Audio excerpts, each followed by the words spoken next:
Maverick News presents The Rick Walker Show. Defrag your mind.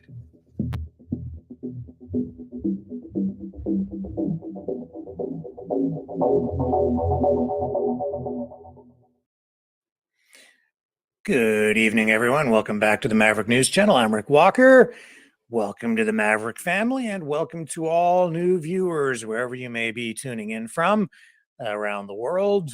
A lot to share with you tonight. We are going to bring you an interview with Kyle Kemper, the brother, half-brother of Canadian Prime Minister Justin Trudeau. It's actually a rebroadcast.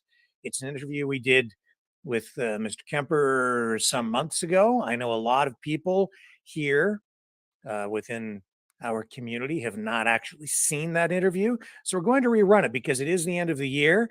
And over the course of over the holidays, we're going to recue a few of the best of interviews, feature interviews, and run those for you. And Kyle Kemper was,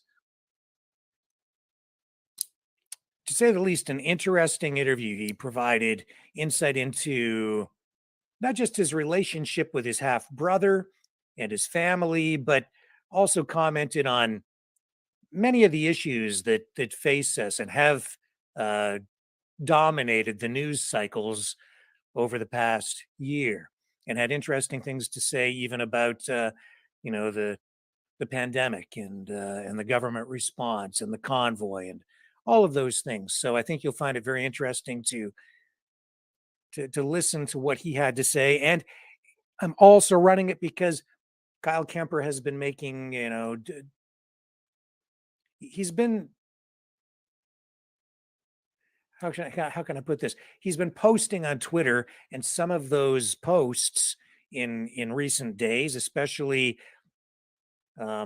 posts about Elon Musk, Twitter, and the federal government and censorship, they've been getting some traction. So that's coming up. I do, however, want to talk about today's top news stories before we run that interview with Kyle Kemper for you later in the broadcast. So right now, we'll take a brief break. And when we come back, the first thing we'll do is we will talk about today's top news headlines, which include Ukrainian President Volodymyr Zelensky visiting Joe Biden in Washington. We have news about Brendan Miller, the Freedom Convoy lawyer, being sued by Brian Fox, who was accused by Miller of carrying that Nazi flag at the Freedom Convoy. New regulations for foreign investments in Canada in real estate. And new regulations on the horizon, new regulations on the horizon for electric vehicles, mandating electric vehicle sales in Canada as well. And that's all coming in the US on top of that. So stay with me. More ahead right after this. Don't go away.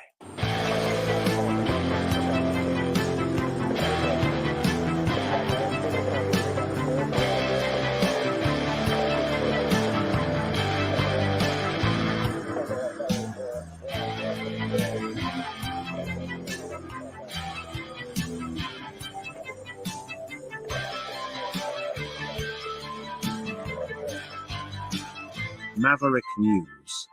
Fighting for freedom. The New World Order. Government overreach. The Great Reset. Mainstream media lies. Now more than ever, independent voices are needed. Donate now at freedomreporters.com. That's freedomreporters.com. Maverick News. The antivirus program for your mind.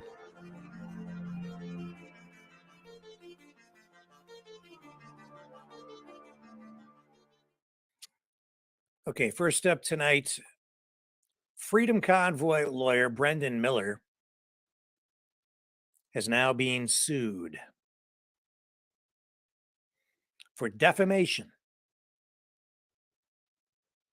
And the lawsuit comes from the Toronto consultant that he accused of carrying that Nazi flag that was seen in Ottawa during the freedom protests. Brian Fox and the company that he has, that he's associated with, Enterprise Canada, which does have government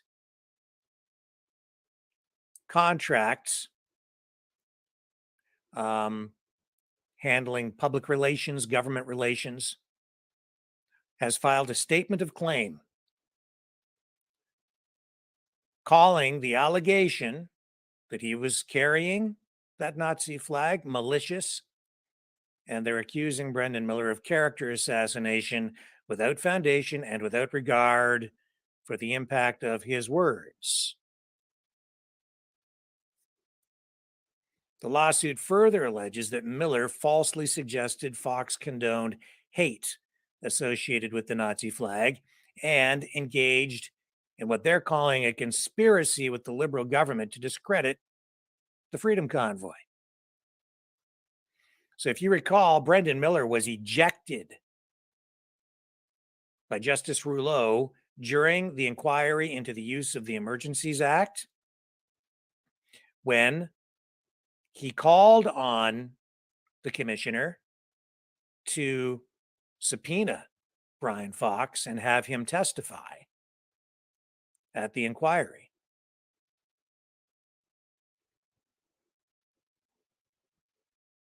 That never happened. And Miller was asked to leave the room by Justice Rouleau, then went outside and proceeded to hold a scrum with media where he further expressed his frustration and repeated his accusations. And you may remember this was the scene outside the building. The commission consistently directs that we are to make motions in writing. So we do so. We currently have two outstanding. The first is dealing with all of these redactions that the government of Canada has put on all of the staffers' correspondence, as well as the notes of Ms. Katie Telford, the Chief of Staff to the Prime Minister. They have redacted these documents claiming they are irrelevant or that they are in fact subject to a cabinet confidence, despite the fact that the law is abundantly clear and undeniably clear that cabinet confidence does not apply to political staffers. These include the notes of Sarah Jackson, who is the office manager of Katie Telford, discussing the Emergencies Act, discussing the protest, discussing what they're going to do. These include the email responses from Minister Blair to his own Chief of Staff about why he did not accept the advice of law enforcement to carry out the plan that was before the IRG. The Government of Canada has continuously and every day dropped hundreds of documents on the parties, and the parties are frustrated. It is not just myself. They have tried to turn this entire proceeding into an inquiry about the failures of Chief Slawley, as opposed to actually about the invocation of the Emergencies Act. And my duty to my clients and my duty as a lawyer is to uncover the truth.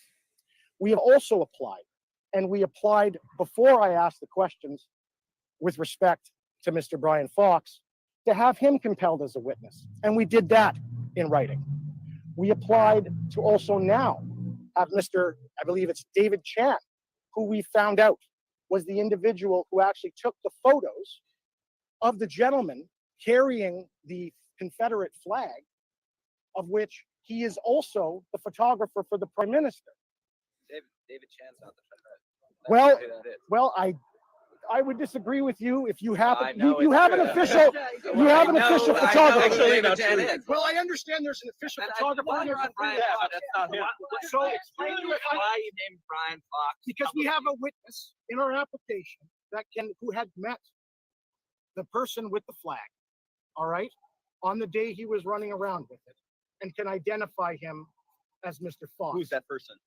It's in the application, and I'm not allowed to say yet because they won't release it to you. Our applications that we have made, Brendan, applications that we have made, have still not been released by the commission. Are you worried about getting sued, sir? No, I'm not, because guess what? Truth is a full defense, and we also have privileges for things of which we say in a courtroom. And the reason that that exists is so that lawyers can do their job and witnesses can tell the truth. I don't care about Enterprise's little announcement yesterday. I could care less. If they want to bring that, I would be happy to do so and defend it and get discovery and get their records. What are your odds of getting at the truth on this sidewalk? Well, I can tell you the odds of getting at the truth, and a commissioner who has no compulsion powers at law directing that I leave a building, a government building where I am counsel, to a client whose rights to counsel are constitutionally protected. We're challenging his authority. Well, I understand that. And I'm challenging the lawfulness of what's going on. How would you Thank you. How would you describe your attitude? So that was the scene, and I spoke directly to Brian Fox after the allegations were made, shortly after, and he said that Brendan Miller is mistaken and denied that he was even in Ottawa. He says that he was not there, was not in the city at that time, and says that he has someone who can verify that. It will be an interesting court case. And we'll see what discovery brings and what the testimony brings. It ain't over till it's over. But both sides appear to be very confident that they have strong cases. I'm not sure where that one's going to go. Not sure. What else do we have on tap for you tonight, folks? We have Volodymyr Zelensky.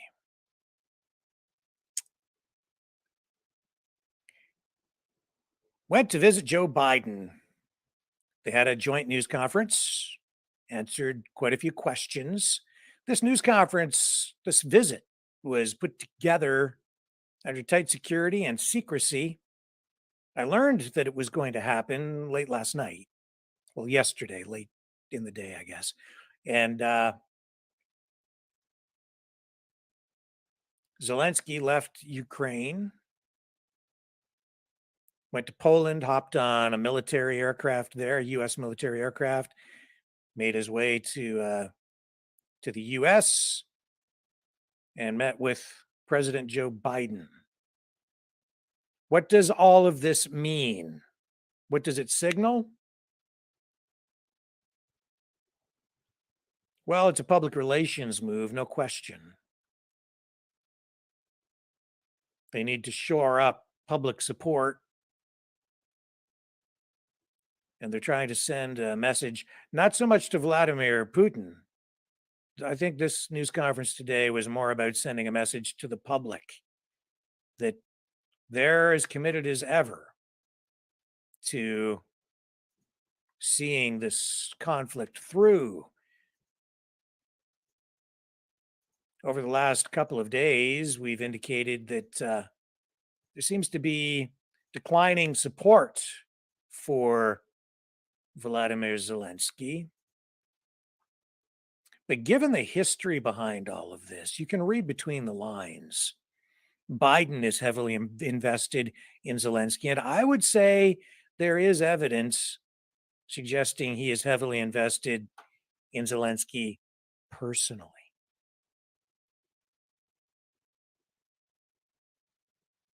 And because of that, I think it's in Biden's best interests to keep that guy in place and in power, if possible, in Ukraine. But if things start to go south for the Ukrainian military,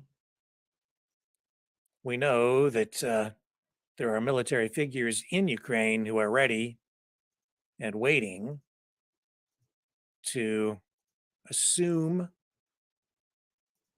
control and positions of power as figureheads for the country. If things start to go south, I think you'll see that Vladimir Zelensky will be disposed of.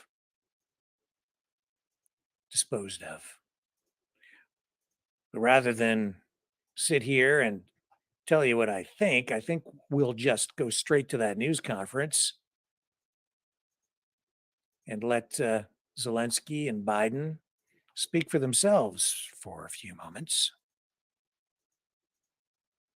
And here we go.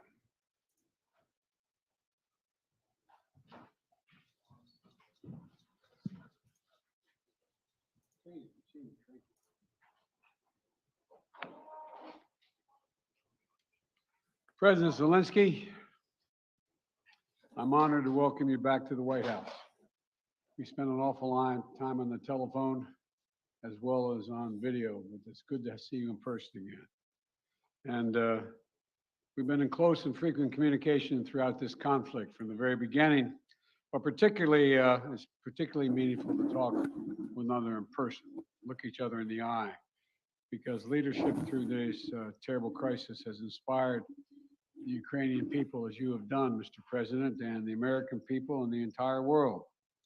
This visit to Washington, your first trip outside Ukraine since February, comes as President Putin is escalating his attacks, his brutal attacks, targeting critical infrastructure to make life as hard as possible for not only innocent Ukrainians, but children and young children, and everything from orphanages to schools. It's just outrageous what he's doing.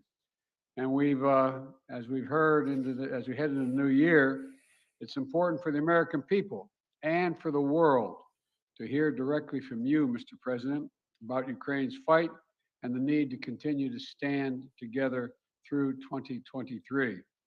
This visit also falls on the 300-day mark of Russia's brutal invasion of Ukraine. 300 days since Putin launched an unprovoked, unjustified, all-out assault on the free people of Ukraine.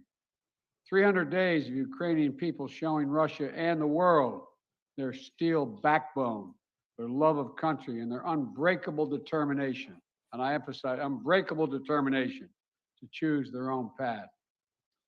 To Ukrainian people, I say to them all, you have demonstrated, you have shown your strong stand against aggression in the face of the imperial appetites of autocrats who wrongfully believe they might be able to make might right, and they're not able to do it.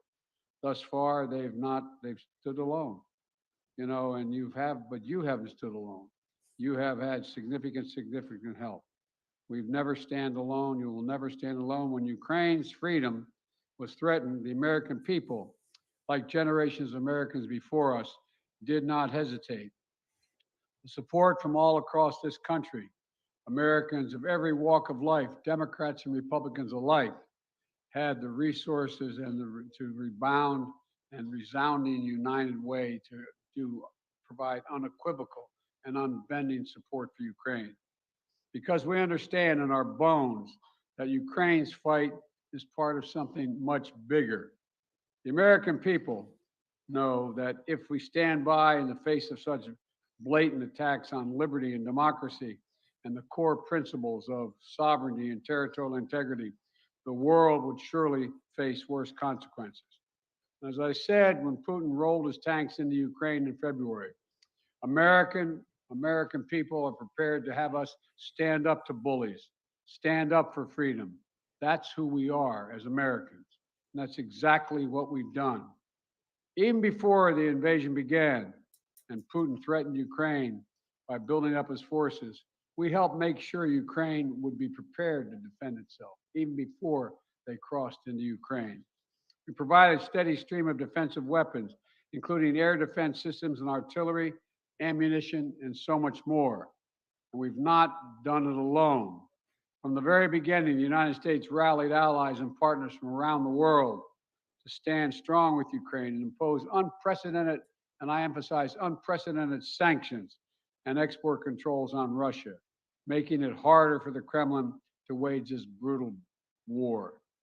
More than 50 nations have committed nearly 2,000 tanks and other armored vehicles, more than 800 artillery systems, more than 2 million rounds of artillery ammunition, and more than 50 advanced multiple rocket launching systems, anti-ship and air defense systems, all to strengthen Ukraine. Together, we provided billions of dollars in direct budgetary support to make sure the Ukrainian government can keep providing basic fundamental services to the Iranian people, like healthcare, education, and emergency personnel. This includes another $2 billion that in direct budget support from the American people that the World Bank distributed earlier this week. We provided humanitarian assistance to help the millions of Ukrainians who have been forced to flee their homes because of Putin's inhumane, brutal war. Communities across Europe have opened their hearts and their homes to help Ukrainians in need. The United States has been proud to welcome more than 221,000 Ukrainians seeking refuge since March of 2022, including as part of Uniting for Ukraine, as part of our Uniting for Ukraine program. And today, USAID is committing more than $374 million in urgently needed humanitarian assistance for Ukraine. This will help provide food and cash assistance for more than 1.5 million Ukrainian people, as well as access to health care, safe drinking water, and help stay warm in the winter for more than 2.5 million Ukrainians. The United States and our allies and partners around the world have delivered a broad range of assistance at historic speed and has been critical to bolstering Ukraine's success thus far. Ukraine has won the Battle of Kyiv, has won the Battle of Kherson, has won the Battle of Kharkiv. Ukraine has defied Russia's expectations at every single turn. And President Zelensky, you have made it clear that he is open to pursuing, well, let me put it this way. He's not open, but you're open to pursuing peace. You're open to pursuing a just peace. We also know that Putin has no intention of stopping this cruel war. And the United States is committed to ensuring that the brave Ukrainian people can continue to defend their country against Russian aggression as long as it takes. And I want to thank the members of Congress and for their broad bipartisan support to Ukraine. And I look forward to signing the omnibus bill soon, which includes $45 billion in additional funding for Ukraine. I'll also sign into law the National Defense Authorization Act, which includes authorities to make it easier for the Department of Defense to procure critical munitions and defense materials for Ukraine and other key materials to strengthen our national security. Today, I'm announcing the next tranche of our security assistance to Ukraine. $1.85 billion package of security assistance that includes both direct transfers of equipment that Ukraine needs, as well as contracts to supply ammunition Ukraine will need in the months ahead for its artillery, its tanks, and its rocket launchers. Critically, in addition to these new capabilities, like precision aerial munitions, the package will include a Patriot missile battery, which will train Ukrainian forces to operate as part of the ongoing effort to help bolster Ukraine's air defense. It's going to take some time to complete the necessary training, but the Patriot battery will be another critical asset for Ukraine as it defends itself against Russian aggression. Altogether, today's new security assistance with humanitarian funding amounts to $2.2 billion in additional support for the Ukrainian people. We should be clear about what Russia's doing. It is purposefully attacking Ukraine's critical infrastructure, destroying the systems that provide heat and light to the Ukrainian people during the coldest, darkest part of the year. Russia is using winter as a weapon, freezing people, starving people, cutting them off from one another. It's the latest example of the outrageous atrocities the Russian forces are committing against innocent Ukrainian civilians, children, and their families. And the United States is working together with our allies and partners to provide critical equipment to help Ukraine make emergency repairs to their power transmission systems and strengthen the stability of Ukraine's grid in the face of Russia's targeted attacks. We're also working to hold Russia accountable, including efforts in Congress that will make it easier to seek justice for Russia's war crimes in Ukraine. Let me close with this. Tonight is the fourth night of Hanukkah, a time when Jewish people around the world, President Zelensky and many of the families among them, honor the timeless miracle, the small band of warriors fighting for their values and their freedom against a much larger foe, and how they endured and how they overcame. How the flame of faith, with only enough oil for one day, burned brightly for 8 days. The story of survival and resilience that reminds us that the coldest days of the year, that light will always prevail over darkness, and hope drives away despair. And that the human spirit is unconquerable as long as there are good people willing to do what is right. This year has brought so much needless suffering and loss to the Ukrainian people. But I want you to know, President Zelensky, I want you to know that all the people of Ukraine to know as well. The American people have been with you every step of the way, and we will stay with you. We will stay with you for as long as it takes. What you're doing, what you've achieved, it matters not just to Ukraine, but to the entire world. And together, I have no doubt we'll keep the flame of liberty burning bright, and the light will remain and prevail over the darkness. Thank you for being here, Mr. President. We're going to stand with you.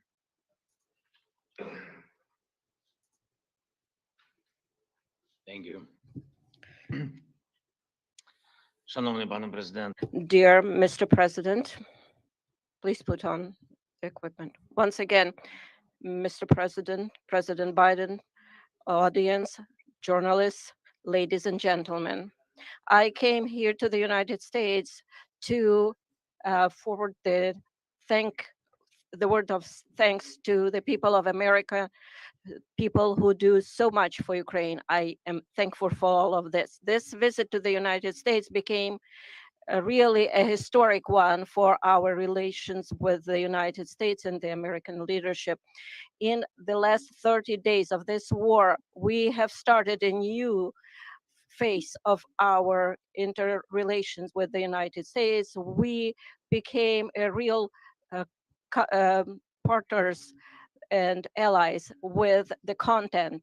And I felt today during all of my meetings and during our talks, once again, I would like to thank Mr. President, President Biden, for his candid support and what is very important, the understanding of Ukraine, and for the support of the international coalition to strengthen international law. I am grateful to President Biden for his personal efforts, his steps that unite the partners and global South.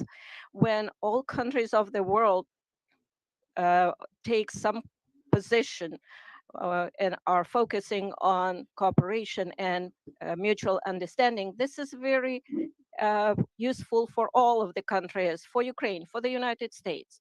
I want to thank the Congress for bipartisan, bicameral support, and I am looking forward to good meetings with the members of the Congress and their support. This is the visit that I'm here today to meet with the Congress.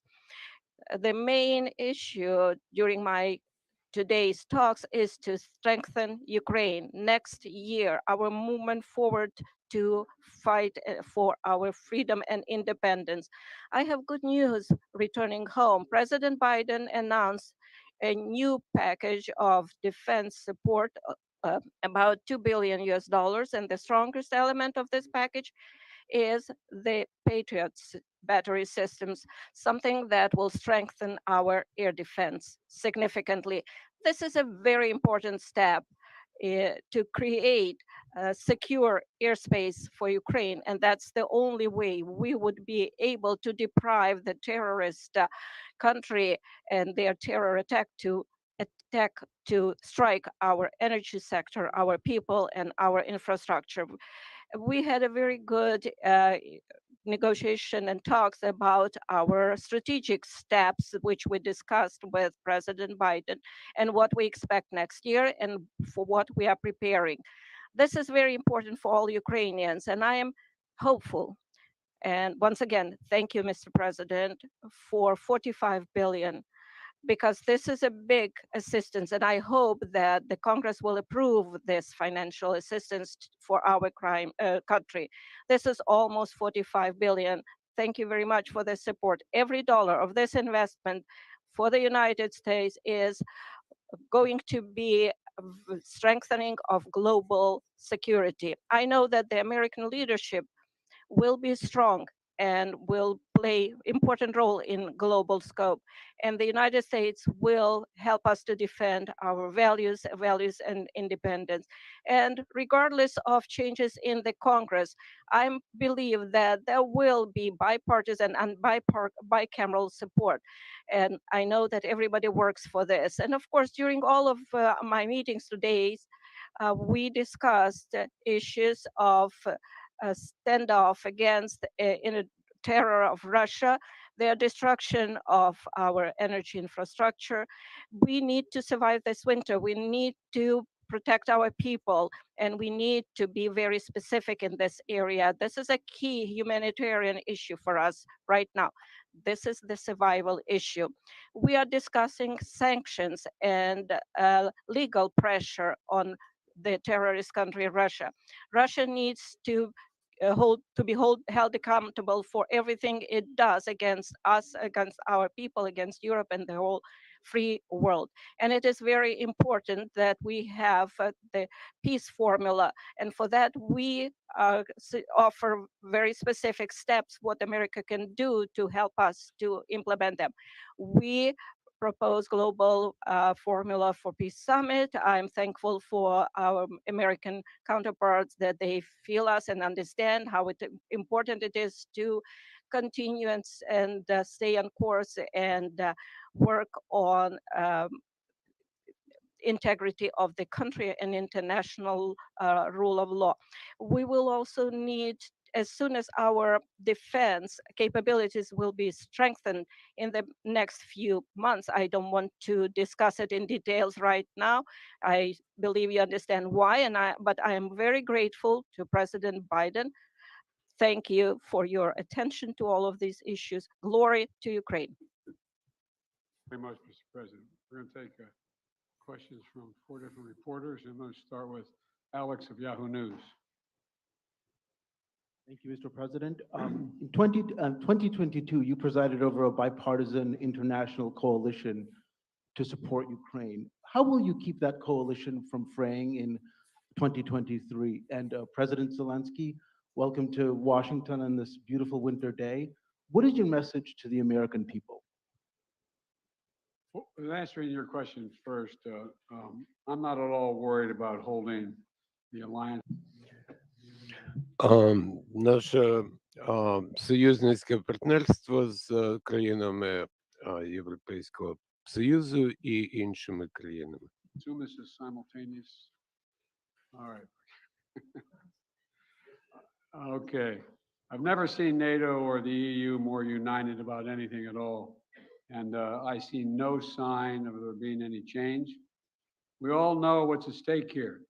Our European partners all the more so. They fully understand it. This is about, we've never seen a major invasion of a European country since World War II. And they see no signs that Putin is going to do anything to change that unless we resist and we help the Ukrainians resist. We all know what's at stake, the very idea of sovereignty, the UN Charter. Putin thought he would weaken NATO. Instead, he strengthened NATO.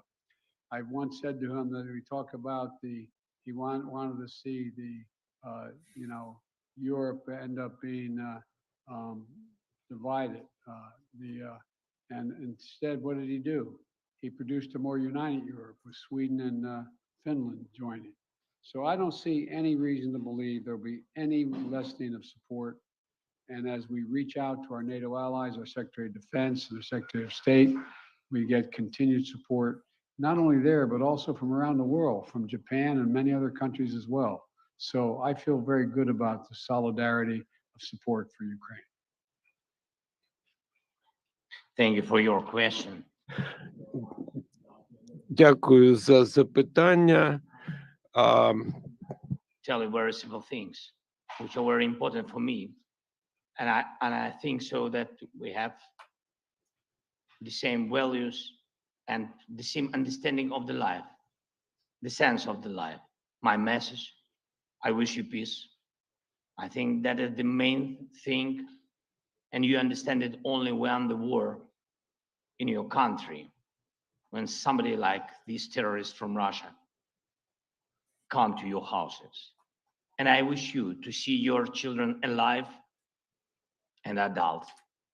And I wish you to see your children when they will go to universities and to see their children.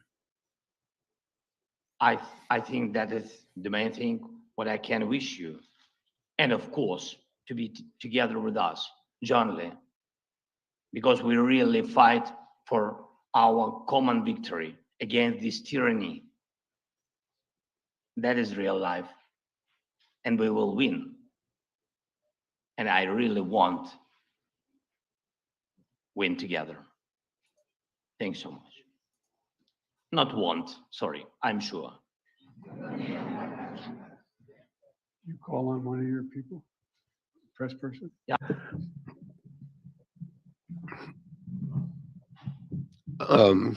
Yes, please. Enter. Question to both of you, but firstly, as Ukrainian, and I mean it, I want to thank the United States for supporting my country. And you know, my family is in Ukraine, and I definitely understand they will not be alive today if America will not support my country both politically and militarily. So thank you for this. It's honest. Will. And as of my question, we enter a new phase of this war, and you definitely discussed today which path to choose, how the war could come to an end, and what's next. Will it turn into a new counteroffensive or some kind of peace talks? So Mr. Biden, Mr. Zelensky, could you share your vision? What's the fair way to end this war? And how do you understand this word's fair peace? Thank you. My view. Your guy. I think we have. I see. Although I like him very much already.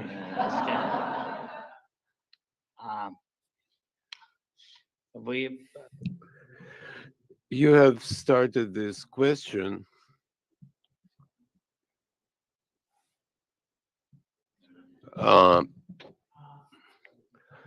You have started by stating that your family is in Kiev and without the assistance of the United States. This is absolutely true. The US leadership in this assistance is strong. And again, yeah, I would like to remind you that US family will be in danger without the armed forces of Ukraine, which is very important. That concerns your questions per se. What would you like to hear? Just peace? I don't know. I don't know what just peace is. It's a very philosophical description. If there is a just war, I don't know. You know, for all of us, peace, just peace is different. For me, as a president, just peace is no compromises, as to the sovereignty, freedom, and territorial integrity of my country, the payback for all the damages inflicted by Russian aggression. I'm sorry, I'm talking about children a lot today, but as a father, I would like to emphasize, how many parents lost their sons and daughters on the front lines. So what is just peace for them? Money is nothing, and no compensations or reparations are uh, of of no consequence. They live by revenge. Oje, I think this is a tremendous tragedy, and the longer the war uh, lasts, the longer this aggression lasts, there will be more parents who live for the sake of vengeance or revenge. And I know a lot of people like that. So there can't be any just peace in the war that was imposed on us by these. I don't know how to describe that because we are in the White House and I can't find the proper language. So these inhumans, I would say. Fine. I think we share the exact same vision. And that a free, independent, prosperous, and secure Ukraine is the vision. We both want this war to end. We both want it to end. And as I've said, it could end today if Putin had any dignity at all and did the right thing and just said, pulled out. But that's not going to happen. Not going to happen. It's not going to happen now. So what comes next? We talked about today was we're going to continue to help Ukraine succeed on the battlefield. It can succeed in the battlefield with our help and the help of our European allies and others. So that if and when President Zelensky is ready to talk with the Russians, he will be able to succeed as well because he will have won on the battlefield. And I don't think we should underestimate the impact this war is having on Russia and the losses they're suffering. And you saw just, I think it was 2 days ago, Putin saying that this is much tougher than he thought. He thought he could break NATO. He thought he could break the West. He thought he could break the alliance. He thought he could be welcomed by the Ukrainian people that were Russian speaking. He was wrong, wrong, and wrong. He continues to be wrong. The sooner he makes it's clear that he cannot possibly win this war, that's when the time we have to put this president in a position to be able to decide how he wants the war to end. My turn, huh? Please, yeah. Phil Matterly, Matt Matterly of CNN. Thank you, Mr. President. Welcome, Mr. President. Mr. President, to start with you, your advisors often talk about how critically important you view face-to-face interaction. I'm wondering, after spending 2+ hours face-to-face with President Zelensky, what you learned or what you took from the meeting that perhaps you couldn't glean or learn in the phone calls or video conferences, and somewhat tied to that, was there any discussion related to the U.S. assessment that Russia would not take escalatory action now that Patriots are being sent, a Patriot battery will be delivered? Let me answer the first question, the first part of your question. You know, I get kidded for saying that there's all politics is personal. It's all about looking someone in the eye, and I mean it sincerely. I don't think there's any substitute for sitting down face to face with a friend or a foe and looking them in the eye. And that's exactly what's happening at this moment. We've done that more than once, and we're going to continue to do it. And the winter is setting in, and Putin is increasingly going after civilian targets and women and children, orphanages. This guy is, well, but he's going to fail. And he's going to fail. He's already failed because he now knows that there's no way he's ever going to occupy all of Ukraine. There's no way in which he's going to be accepted by the Ukrainian people.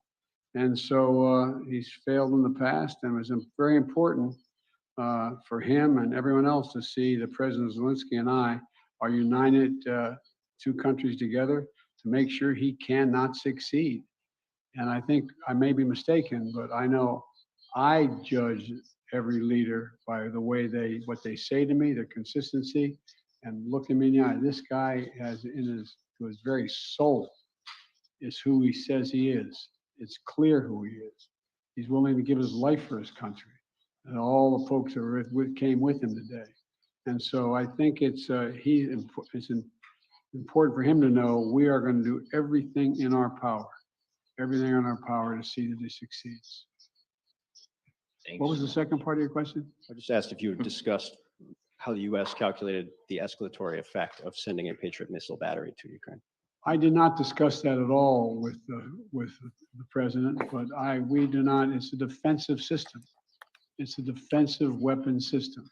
It's not escalatory. It's defensive, and it's easy to not. And we'd love to not have to have them use it. Just stop the attacks.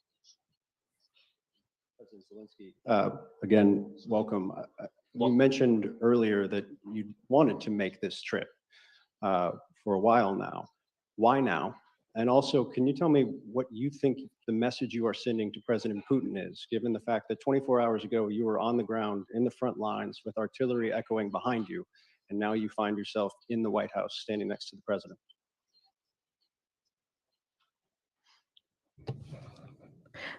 Thank you very much for your question. As to what is the message for Putin, I am standing here in the United States with President Biden on the same podium because I respect him as a person, as a president, as a human being for his position. And for me, this is a historic moment.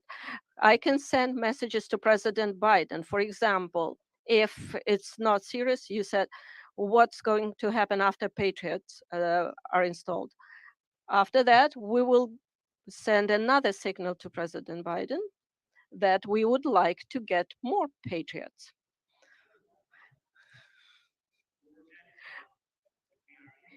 I'm really sorry.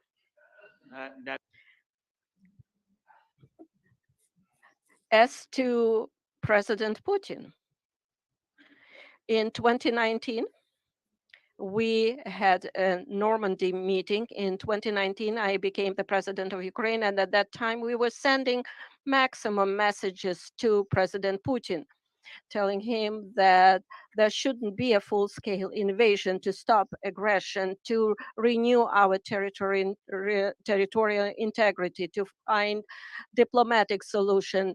God forbid we should not have a full-scale war. At that time, he said it won't happen. He was lying. So what kind of message I can send him after he actually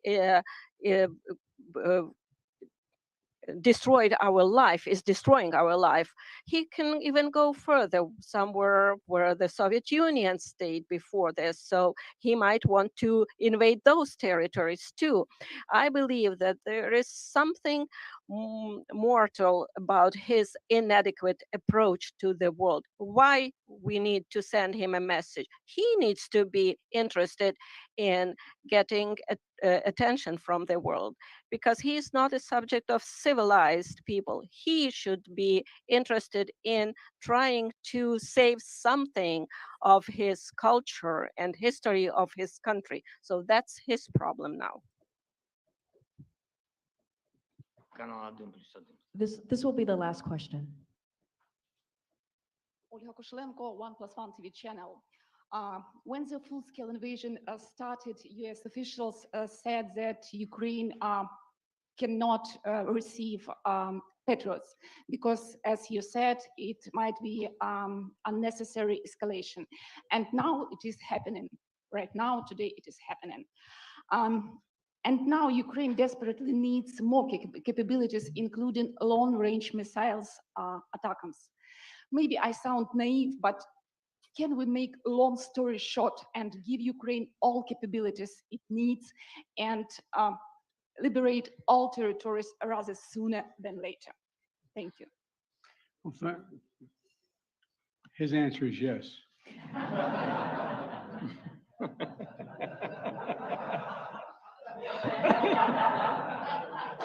I agree.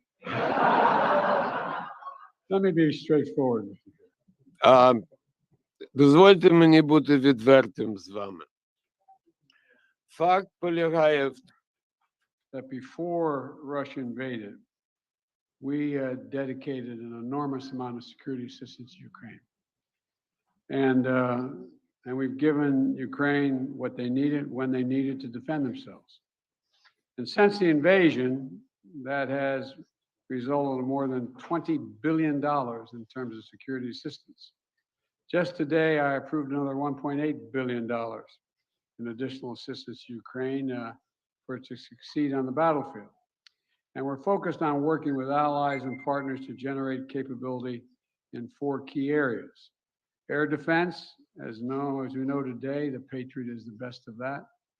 Secondly is to, and we're looking to do more, we provided hundreds of advanced artillery systems and from dozens of countries. Thirdly, we've worked with partners to get Ukraine tanks and other armored vehicles. And fourthly, we've announced today another 200,000 rounds of additional ammunition. And you say, why don't we just give Ukraine everything there is to give? Well, for 2 reasons. One, there's an entire alliance that is critical to stay with Ukraine. And the idea that we would give Ukraine material that is fundamentally different than is already going there would have a prospect of breaking up NATO and breaking up the European Union and the rest of the world. We're going to give Ukraine what it needs to be able to defend itself, to be able to succeed and succeed in the battlefield.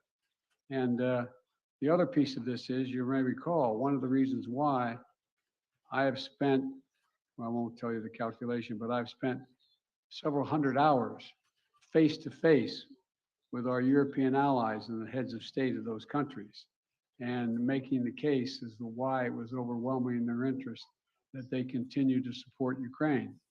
They understand it fully, but they're not looking to go to war with Russia. They're not looking for a third world war. And I think they can all be avoided by making sure that Ukraine is able to succeed in the battlefield. So anyway, there's more to say, but I probably already said too much. Thank you. Well, thank you all very, very much. Appreciate your time and attention. And as I said, Mr. President, you don't have to worry. We are staying with Ukraine as long as Ukraine is there. Thank you all. Thank you so much. All the best. Ladies and gentlemen, please remain in your seats until the official delegations have departed. Thank you.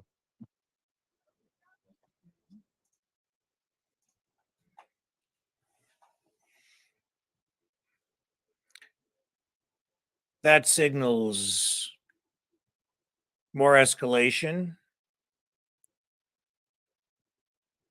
It will take time to get those Patriot missile batteries into place and the personnel needed to operate them.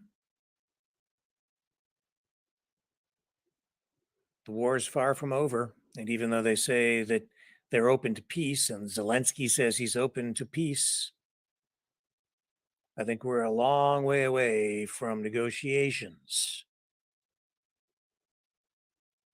If the Russians are successful with their, I would say, imminent winter offensive, it may push Ukraine to the bargaining table, but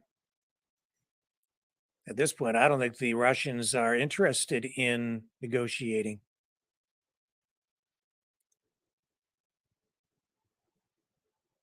And as I said before, running all of that uncensored, unedited, so that you can make up your own minds, so you can assess it yourself without relying on the mainstream media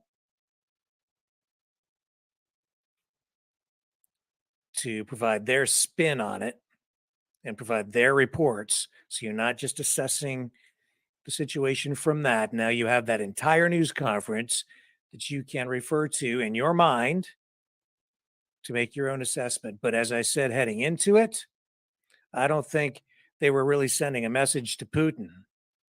I suppose they were in a way, but mainly that they did that to send a message to the American people. and to other countries, NATO allies.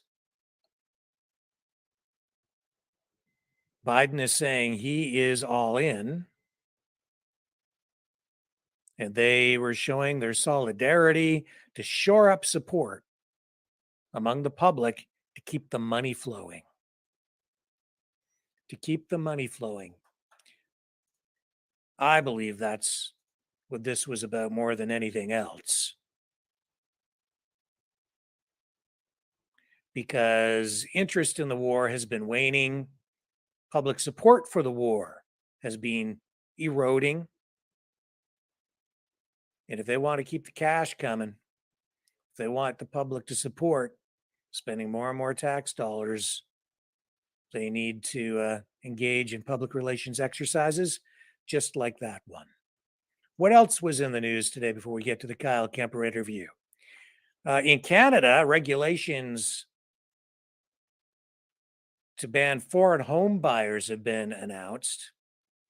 That new law will come into effect January 1st. The Canada Mortgage and Housing Corporation announcing the regulations for the ban on foreign home buyers. It will start in the new year.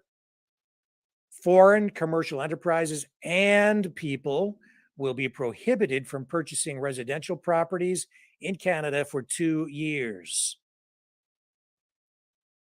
Now, that ban was passed by Parliament June 23rd, and it's all because of rising real estate prices, inflation.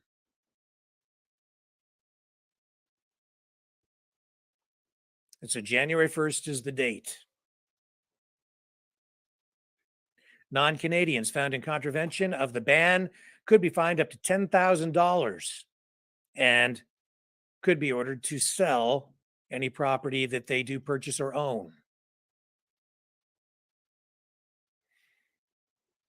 Housing Minister Ahmed Hussein says housing should not be a commodity and says the ban will ensure homes are owned by Canadians.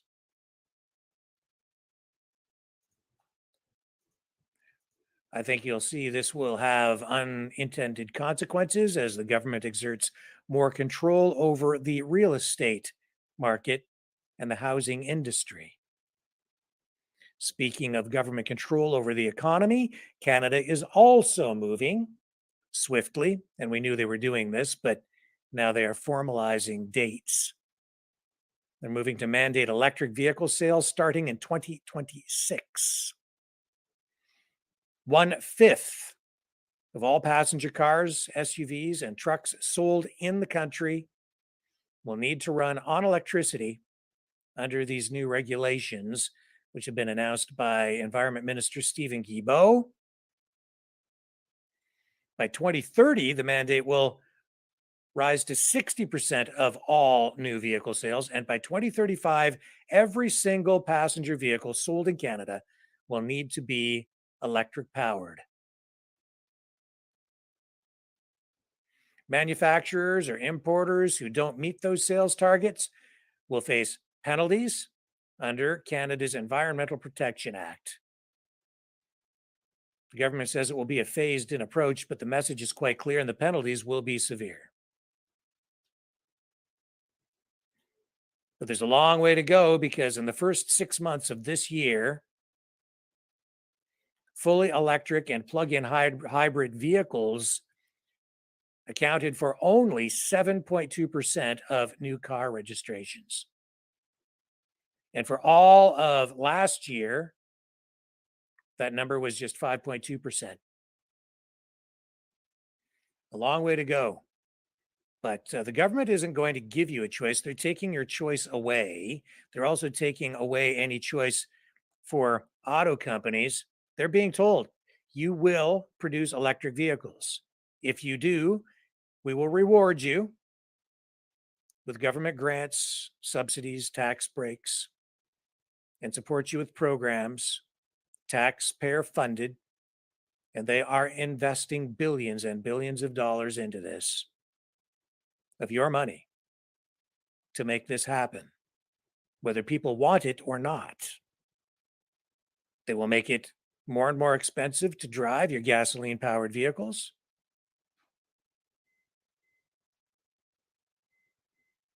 And they will not give you a choice. If you want a new vehicle by those deadlines, it will be electric powered. And we're seeing rising electricity rates. So for those who think that it's going to be cheaper, you might want to check where electricity rates are heading, because it's not quite that simple. So let's take a brief break, and when we come back, we'll run that interview with Justin Trudeau's brother, Kyle Kemper. Interesting guy, and a privilege for us to have him on the program. We'll be right back. Fighting the Great Reset by leading the Great Resistance.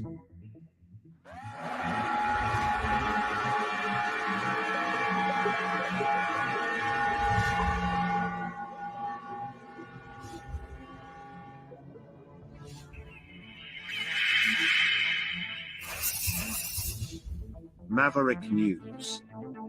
The antivirus programs for your mind.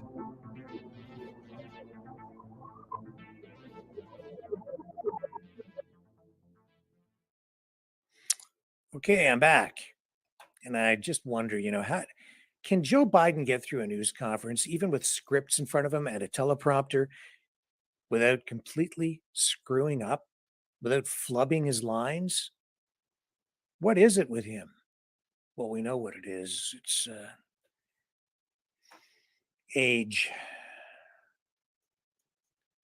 Unbelievable. The guy is the leader of the free world and can't string a few sentences together anymore. Alarming, to say the least. Now, Kyle Kemper. He actually had a few things to say himself today about Joe Biden,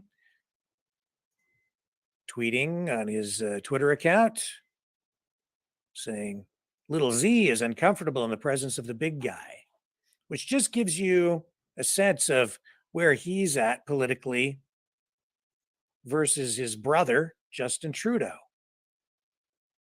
You can see this post right here where he's commenting on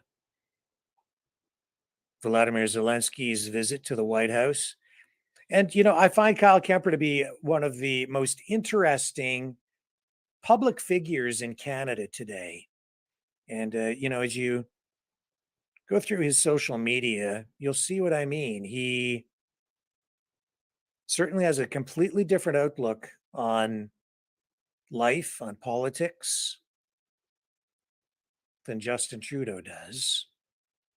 And he's been commenting of late on Elon Musk, the acquisition of Twitter, and the issue of free speech, saying here that he just paid $8 for Twitter Blue using the Doge card and funded the card using Dogecoin and got Dogecoin back on the purchase thanks to the Doge card. Wow. Commenting here on the arrest of Sam Bankman-Fried and the FTX scandal. And as you scroll down, he also here on the pandemic posting this, saying it was supposed to be a fight against the pandemic to protect the people. It became a fight against the people to protect the pandemic. #truth. Again, showing a real disconnect between Kyle and his brother.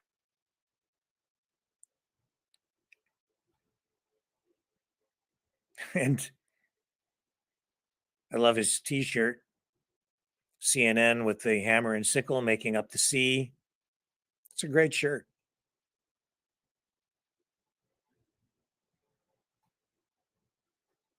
So you can see that Kyle is not really in alignment politically with his brother. But even though he is critical of the policies I think he still does have a lot of love in his heart. And feels a lot of kindness toward his half brother, Justin. And so, as I say, it's a real privilege for us to have been able to interview Kyle Kemper. Brendan joins me for this interview, and I'm going to cue it up for you now. And let me just dip out of this. We'll pull this up. And here we go, folks. Kyle Kemper.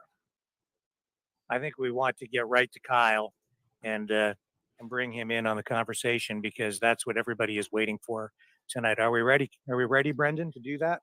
Yes, let's let it rip. Okay. And here he is, Kyle Kemper. Welcome. Great to be here, Rick. Nice to meet both you, Rick and Brendan. Thank you, sir. It's my pleasure. Yeah, Let's, very let's excited dive to in.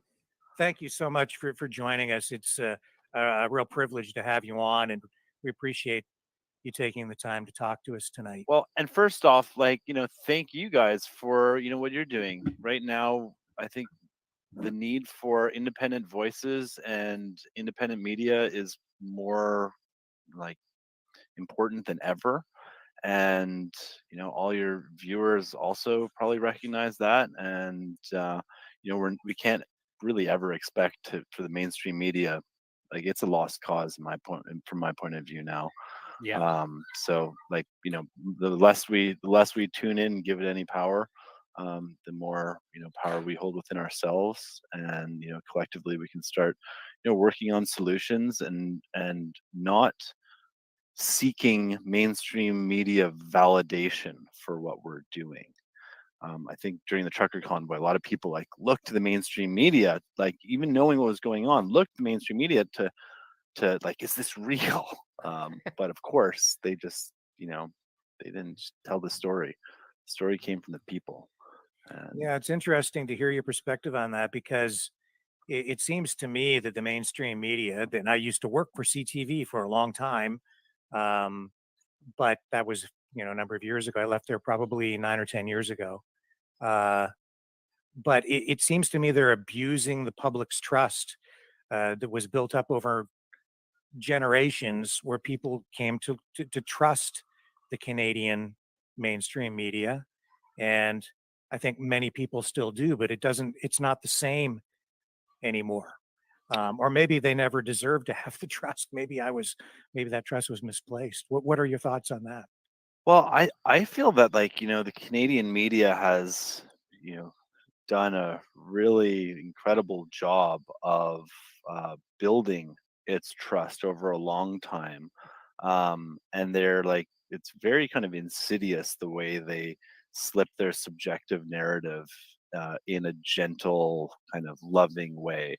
It's not as to the point as the American media in its kind of clear left right isms, and that kind of false paradigm.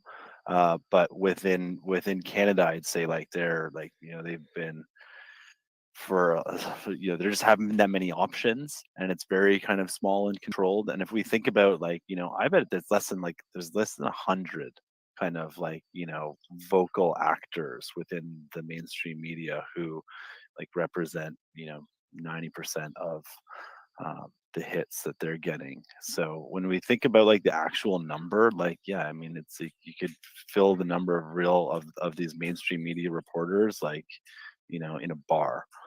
That's Yeah. that's the reality. And yet they are speaking and programming or theoretically they're programming the masses biases. But I don't believe anything they're really saying anymore. But they are great. It's great when you can when you become aware and awake to this information war and the tactics they use. I mean, you can draw a lot of information from the headlines and the reports, and basically in very short amount of time kind of get the gist of what they're saying and also what they're planning and what their next moves are. So. Yes, well, especially with the convoy, I think that it exposed for anyone who was really looking and anyone that was consuming information from a broad number of sources, including independent sources, it was quite apparent to me that they were just at times blatantly lying. And yeah, Twitter doesn't even allow them to hide their biases anymore. I did send Rick today a tweet from Michael O'Bine, and he is a CTV news worker, and he shouts out to a Toronto-based kind of butcher shop, at Farm Boy. Really surprised you've chosen not to keep your staff mask at least for a few more weeks. Maybe you can tell me why. Very disappointing. That's not news. That's biased opinion and kind of using your status and position to push your point on the public. I know that I saw that tweet too, and I was like, "Are you kidding me? Like, you represent like journalism, which one of the tenets of it is kind of like objectivity, if you will, or at least theoretically it is. But then you just like that whole tweet was fine, except for that last part, like very disappointing. Like, you're gonna use your platform to put that subjective thing and try and like create, I don't know, trying to get clicks, trying to gain awareness. Like, who cares about that guy? Whatever. He's just a shill. So Yeah, right there. Michael O'Byrne. I don't know him, but yeah, there he is. Here I am in Cancun. Great. Yeah, not wearing a mask. No, not wearing a mask. And like, that was one of the kind of the annoying things too about the last 2 years is like, people have been like, harping on people for like not wearing a mask. But I mean, the reality is nobody wants to wear a mask. And like, yeah, but I mean, shame on you guys for pushing the masks. Not you two, but shame on the media. Like, shame. Like, it's terrible what they have done.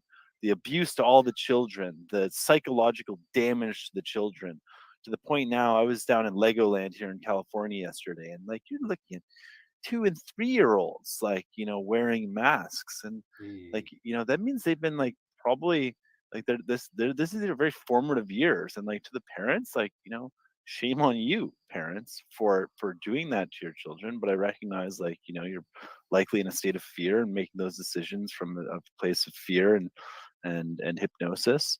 I think there's a lot of healing that needs to happen, and a lot of people are going to need to go through, like, kind of almost like rehab to try and recontrol, their minds and their souls.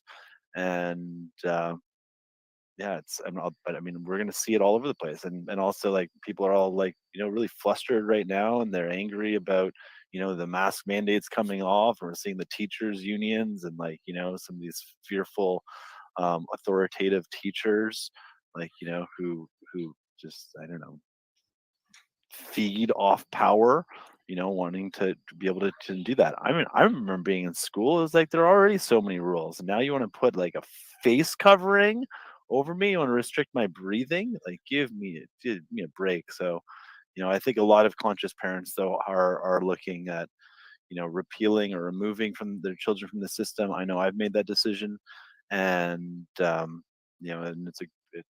I believe strongly in that, but it comes with a large kind of like commitment, to actually be responsible for your children's education and assuring, that you surround them by, other awesome kids and good tutors, and, provide them with great experiences. But yeah. So you say you're down in California right now? Yeah, I'm in I'm in San Diego right now. My wife's down here. We're expecting a child any day now, and then we're going to transition over to Florida. Is our plan. And That's absolutely amazing, and congratulations for sure. Well, thank you very much. And It's a yeah, blessed thing it's to been have a really family. amazing being down here too. Like, California, a lot of people, like, I think, have some assumptions around California. I would definitely say that, like, LA, someone described it as Satan's armpit the other day. I don't really feel that. I feel like it is like the city of angels as well, but it's like going through a huge light dark battle. But there's definitely like, they went full hook, line, and sinker into like, just so silly. And like, everybody like was drinking the Kool-Aid around the masks and then the shots. And whereas San Diego, it's like, I mean, just based on political leanings, it's more of a kind of Republican pocket of California, a lot of military here. And there's like, I've been part of a lot of kind of the freedom movement activations down here. And yeah, I mean, haven't worn a mask here. Only time was we had a miscarriage and we had to go to the hospital, and that was had to wear the mask for that, and then other than a little bit of airplanes, but other than that, I've just been breathing and smiling the whole time, and you know, doing what we can to be kind of civically engaged here. And I was in Canada in August of or in June to August of 2020, and I remember like that was in like kind of the peak madness. And we got an RV and we drove all across America, and like California was under the spell, but then as we went more and more inland America, it was like people didn't care about it at all. And then like I remember being in Texas in May of 2020 at like a hot spring with like 1,000 people. It was awesome, like just to be after being in all this fear kind of state. And then we drove out, and then we continued. And as we got up closer and closer towards Canada, you could just feel like the energy shifting. And then to the point when I arrived in Canada, and it was like 14-day quarantine, or you could go to jail for 6 months and get $1 million fine if you break it. Like it's just so stupid.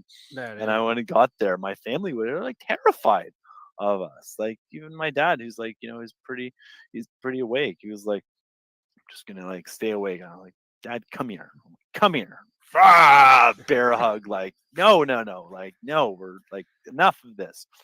But then to see like how deeply kind of embedded it got into everybody's psyche that okay, like everyone is a threat to each other. And that was kind of the efficacy of the media's job, because without the media nobody would know that anything was going on. So they'd like done a really great job of scaring the shit out of Canadians coast to coast, to the point where you won't even see your family and their kids who you haven't seen in over a year. That's just the thing, right? I mean, everybody's pandemic experience was so different compared to others. I would say, me personally, especially over the past year and a half, I probably lived more than I have in like the past 10 years of my life. And I think that's a blessing to some degree, but I haven't really had the same problems with family as you had stated, with people being absolutely afraid of you. So I've been lucky in that regard. Where would you say would be like the worst place that you would have visited in that trip, fear wise? Oh, it was literally coming into Canada and like being in rural Ontario. Like to be honest, it was like we got like my wife got like chased out of a grocery store, like a small little town, generally pretty cool. And that was really really harsh to deal with. That had massive psychological impacts. But then we got out of there, and then we left Canada, and then we went back. Then we went to Whistler for the winter of last year. Again, it's like we're not gonna let this like shut down our lives. So it's like I would say the same thing, Brendan. It was like the last 2 years have been really amazing. Like before that, I was kind of traveling a lot, doing a whole bunch of crypto stuff. It was and like traveling back and forth between Canada because I had children everywhere, like in Ottawa and in California. So it's a lot of movement. And one of the blessings of what took place was okay, I'm gonna spend more time like together, me and my wife, more time together, get a little bit more grounded, like get in shape. In the very beginning, like I was exposed to COVID through Sophie Trudeau, and okay, like before anyone else, like the beginning of March, was like, okay, we're doing like this 14-day thing, and like we made a great experience out of that. And then I remember like by the end of it, I was like, this isn't making sense. And I saw a David Icke interview with Brian Rose. I was like, yeah, David, like thank you for like making it exceptionally clear. And then in April, I made this video about like, man, I'm like scared about concerned that they're going to use this to take away all our rights and be the new 9/11, the new Patriot Act, and here we are, and they've done just that. Introduced the Emergencies Act, which I believe they were planning to do no matter what, and they didn't get, Ottawa didn't give them the the fear and bloodshed that they're kind of hoping for, and they couldn't provoke it enough, so they just did it no matter what. And they brought in their troops and closed down the club that was the Freedom Convoy for 17 days, which was just amazing and incredible. And I think a lot of people will remember the Freedom Convoy for those last moments of the riot police, the trampling and the kneeing and just the butting and all that stuff. But that was the end of it all. I think the message was served. Obviously, it was really clear that our government doesn't care what you as a Canadian think unless you agree with wokeism mentality. They don't care. They're not down. They're not going to listen. They brought together scientists, doctors, experts from various fields, trying to facilitate a debate, a discussion around it. The government says, nope, we're not going to engage. And that comes down to the fact that the government can engage because they're just reading a script and they don't have anything to back any of what they're saying up. Lies need censorship. Truth is open to debate. And so, our current government is peddling a bunch of lies. They're actively, committing crimes against humanity, against the Canadian people. There is mass medical experimentation. We've come to a segregated society. Incredible division amongst people has been sown.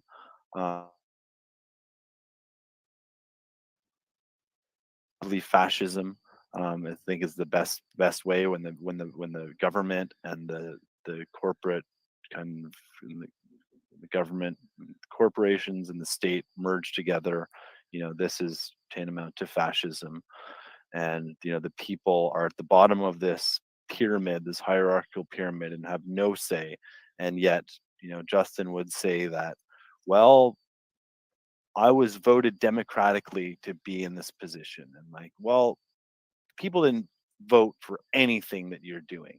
They simply made a check mark on a piece of paper, in the fall. And a couple years before that, they made a single check mark. And the mainstream media used an incredible amount of energy to mobilize people towards that singular vote. And somehow this represents democracy.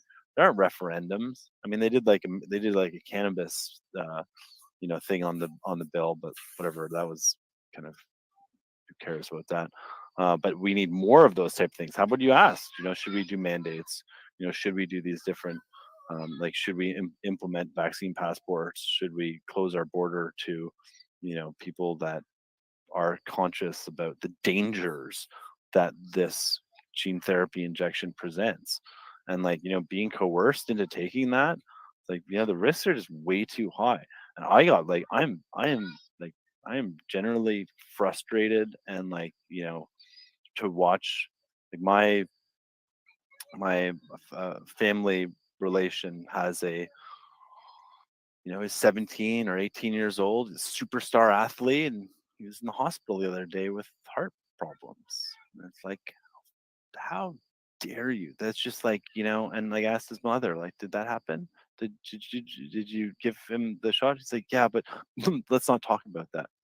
So it's a lot of parents are going to have are going to struggle with denial in the fact that, or not be willing to to associate these issues. Same thing when I was in Florida. One of my dad's friends, his wife was in the hospital down here. She had blood clots all up in her hand, and was like we don't know what this is from. Did she get the jab and get the booster? Yeah. It's well, that's probably what it's from. There's did you even think about that? We didn't even think about that. It's exactly. It's they've just been conditioned to this safety message, and everything that they're doing is for your safety and health. but the reality is shit's dangerous. And everywhere, all the doctors and scientists who are coming out and saying that this is incredibly dangerous, they get canceled and they get attacked. And so, like, there's a lot of intimidation. And even with journalists, like I was talking to one of the major journalists who's a little bit on the open freedom side of this, but he's still working within it. And he's like, every single story I write, and it's like they're more kind of free within the MSM. Every single story he'd write about a vaccine injury spiked. They just they're not willing to report it. So it's like there's just a total vacuum within the public, within the mainstream sphere about the havoc being reaped on Canadians. And that just again speaks this fascistic agenda and all the conflicts of interest. It's horrible. So your perspective is unique because, of course, Justin is your half brother. This must tear at you in a variety of ways. Yeah, I mean, well, it's like, Justin has, committed himself to this course of action and this path. And I think, he may be compromised in some form or fashion, but I don't have any kind of evidence for that. But, he's just acting out this role in this script. And I mean, like, he is not a free man. We want to talk about someone who has no freedom. Justin Trudeau has no freedom. He has prison guards around him at all times. Security guards around him at all times. He doesn't get to say anything off the cuff. He doesn't get to engage in open discussions. He's literally not even allowed to, I don't think. Engage in open discussions. Everything that he does is likely monitored and filled. But and then also part of like this mass hypnosis kind of concept is, I believe, like, he honestly thinks that like they know the best and that the people don't know the best. And like that stupid line he said the other day of like the cynical populist, I swear he's like referring to you, me, everybody in this space. Like, cynical populists have the easy answers, like just ignore this, stop all testing, stop all vaccinations, start an inquiry into the conflicts of interest that took place in this. Like, think about the tenets of what our democracy is based on and how we can start fixing that. Start thinking about, enforcing our Charter of Rights and Freedoms, maybe educating people about that, talking about healthcare instead of talking about our sick care system that just pumps people full of drugs. And while it's publicly funded, that doesn't mean it's effective or efficient in any way, shape, or form. Like, Justin, you never told anybody to go get exercise or go get sun, get vitamin D, get vitamin C. None of that. You never did any of that. Instead, you told people to stay at home, watch television, smoke pot, order Instacart. This comes from somebody who's relatively fit. Like, he's not a lazy guy. And also know, like, he wasn't like at home. I mean, he's got like Harrington Lake, which is like, it's unbelievable place. And he's out there, I'm sure, doing stuff. He's not doing like, selfies running around. But that's the other thing, is Justin can't go anywhere anymore. Like, he can't go out in public because people, like, honestly, like, are really angry and despise him. And we saw that during the last election. Like, he couldn't go anywhere. And, based on the way that our election works, it's like, a lot of the people who are like really upset and have a lot of opinions and are really engaged on it, like, they were, they had to set up like decoy rallies to try and like fool the people, because there's no supporters that were actually coming out. His like true blue supporters are staying at home, are like, masking up, listening to the CBC, etc., about like, what like to do next. Like, it's very compliant, it's very kind of anti-freedom, very anti-individual. They're just stuck in this kind of hypnosis. And I think that then it comes election, and it's like, again, it's like, okay, well, now there's a bunch of mail-in ballots all of a sudden, so like now that's a new threat vector for potential corruption and attack, and undue influence to make the vote a fraud. But let's not even say we don't even need to talk about that, because really, like, utilizing the mainstream media and like pushing people out. It's like, I look at my grandfather, 101 years old, amazing, he still votes. Oh, Does wow. he go on the internet? Does he go on the internet and like research policies and think about things? Like, no. Does he like really know what he's voting for? No. Is he voting liberal? Yeah. Why is he voting liberal? Because he votes liberal. Because he's always voted liberal. And like that's why they like they target those senior centers so hard. Is like get people out. Like we'll help facilitate those drives, and then same with within the public sector and the corporate sector, like really mobilizing those groups to come out, make that one check mark, and then like have trust in democracy. And they run on these platitudes that are like we're gonna help the middle class. It's like, dude, have you seen like what's actually happened? The average price of a home in Toronto, of a detached home in Toronto, is $2 million. Like $2 million. That's a $400,000 down payment. No Canadians can afford this. But like, oh, it turns out BlackRock and Vanguard and like Chinese investment funds are buying them up like crazy. Like, so this you own nothing and be happy kind of Great Reset plan is coming into fruition slowly. It's all happening incrementally. And Canadians are the ones paying the great price for it. And then I would also say too, another factor that he and the party. And I speak of Justin. Justin's like he's just the chief spokesperson. But like the party, what they're doing is all this free money too. So like the CERB money, like it's basically free money. It's basically you're bribing Canadians not to work, or and then like they're bribing businesses to like take money to stay afloat. And like a lot of these loans were kind of forgivable too, but then it's like by taking them, it's like you're going to then agree to enforce these radical kind of new mandates and regulations that you want to impose on society. And ultimately, and this where like kind of got me to this book called Canadao. So a DAO represents a decentralized autonomous organization. It is a new structure of project organization and governance. And looking at, yeah, there's the cover, how you return power to the people. That is the goal. How can we return power to the people? As Buckminster Fuller said, you can't fix the system by fighting it. To change something, build a new model that makes the existing model obsolete. So this current system of government, this Westminster model of government, was invented and implemented in Canada before we had electricity in Canada. It was implemented at a time when Canadians from coast to coast, huge country, how are we going to make regulations on a national basis? Well, let's appoint one representative from all these different little ridings, and they'll come to Ottawa for 6 months a year, and they'll represent the interest, and then they'll go back to their ridings for 6 months and gather feedback, and then rinse and repeat over and over again. And great, that worked then. But now 2022, we can send like you couldn't send a message from Halifax to Ottawa very quickly then. It would take days, weeks potentially, but now you can send a message from Victoria to Halifax in a microsecond. Like, it's the conditions have changed, the environment has changed. So why don't we look at changing our system?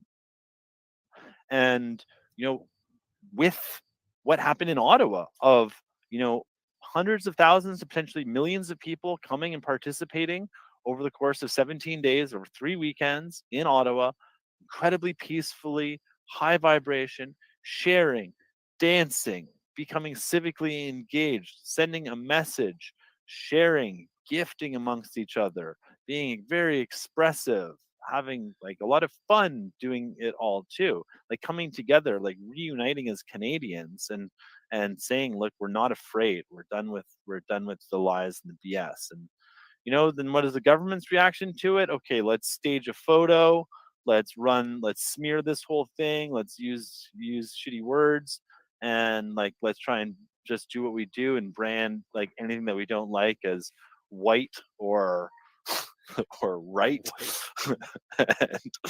and or Nazi. It's like, you know what, and the whole Nazi thing is like really fun. They call it neo-Nazi, not fun, but it's really symbolic. It's projection, because these guys, Justin is basically a Nazi.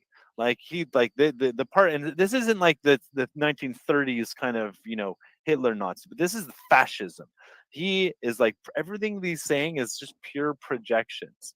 And like, you know, what he says about the small fringe minority holding unacceptable views, that is honestly, I feel like that is what he is, and he's what his and his party represent.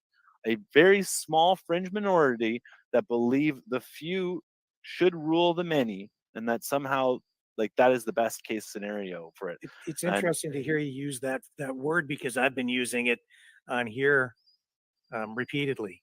I was just gonna say, I absolutely agree with you. I think that's the way our government, that's the path our government has taken.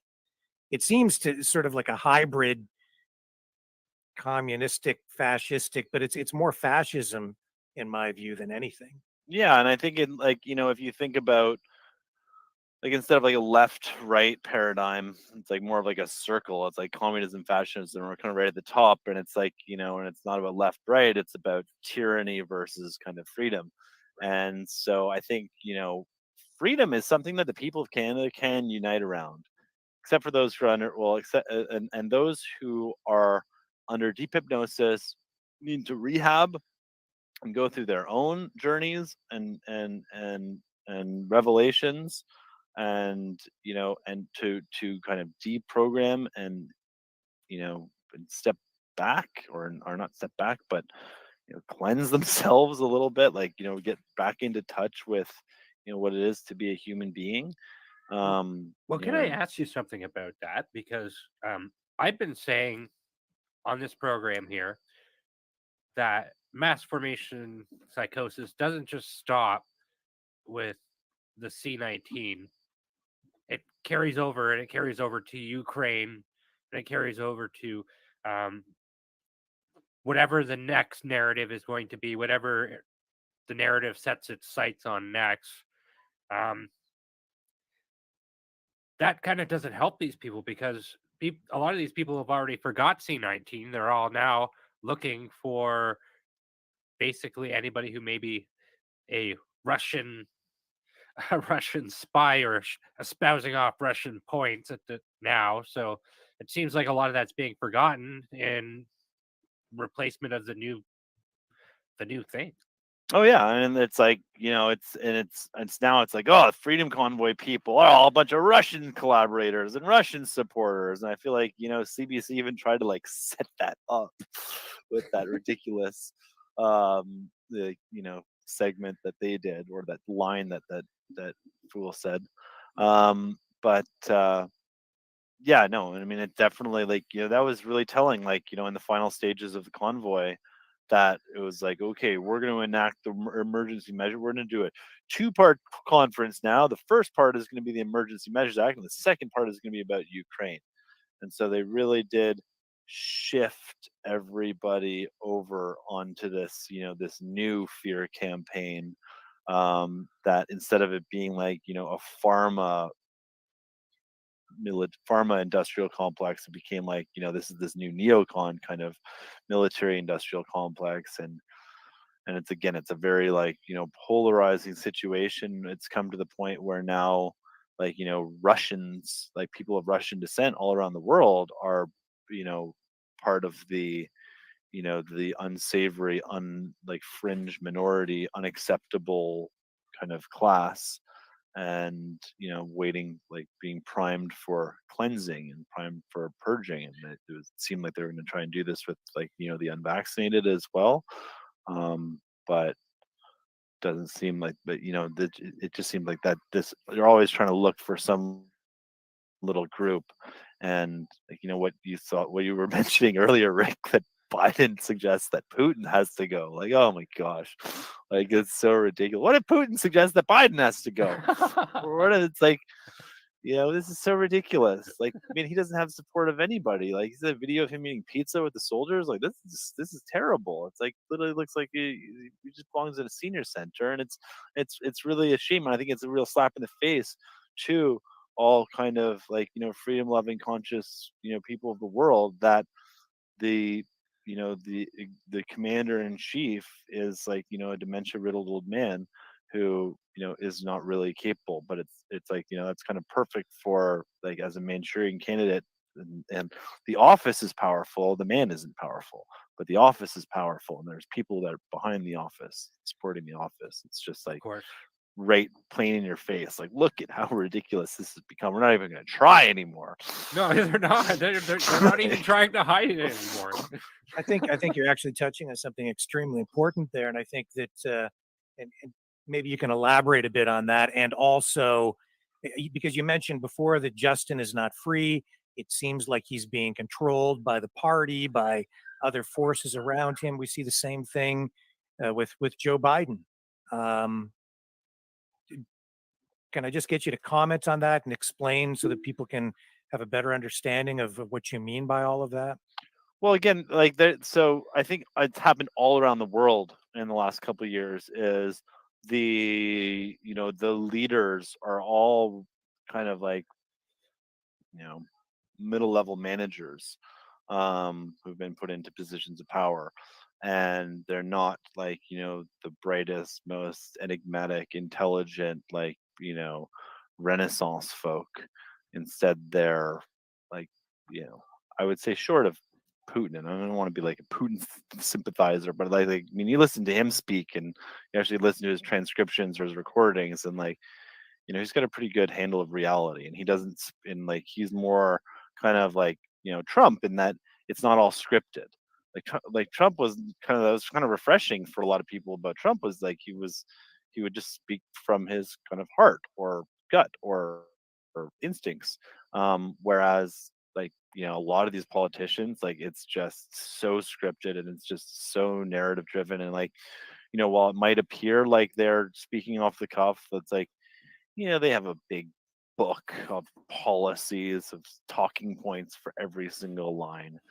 It's like the politics is an act, and a lot of these people are just actors, and it's living in fear of saying the wrong things because it might alienate this group or that group or this group or that group. So it's like but core to their narrative, it's like just speaking these because within this pyramid, like people think people are at the bottom of the pyramid, like the general individuals are at the bottom, and then like they think that Justin is at the top of this pyramid, but or many think that like they're at the top, and through elections and democracy our influence that top of the pyramid.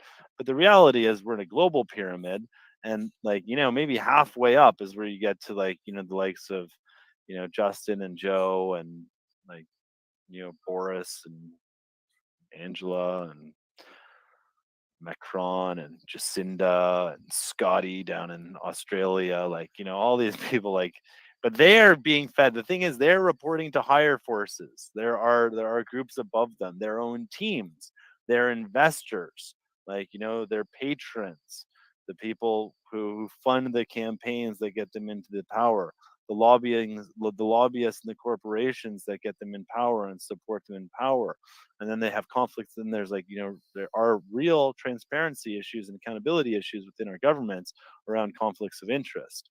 Like there needs to be an investigation into the COVID back the like the fake vaccine kind of creation, and like all the different parties that are a part of it, and the ties towards political figures and individuals within power.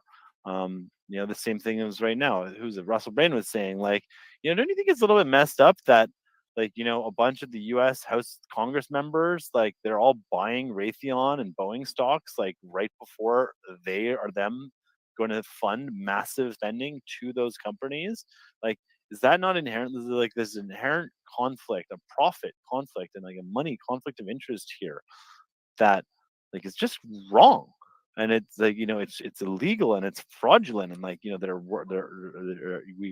like, rational human beings believe that we have a system of justice in place that prevents this type of radical. I think Nancy Pelosi got caught with her pants down on that one really badly. My understanding. And will she, like, find any justice out of this? No. And so, and the same things happen here, and it's like looking, and I remember, like, and I mean, believe me, I have a unique perspective on this. When all this stuff went down, and it's like my phone never stopped, like, getting all these messages from all these, like, people seeing this as a big money opportunity.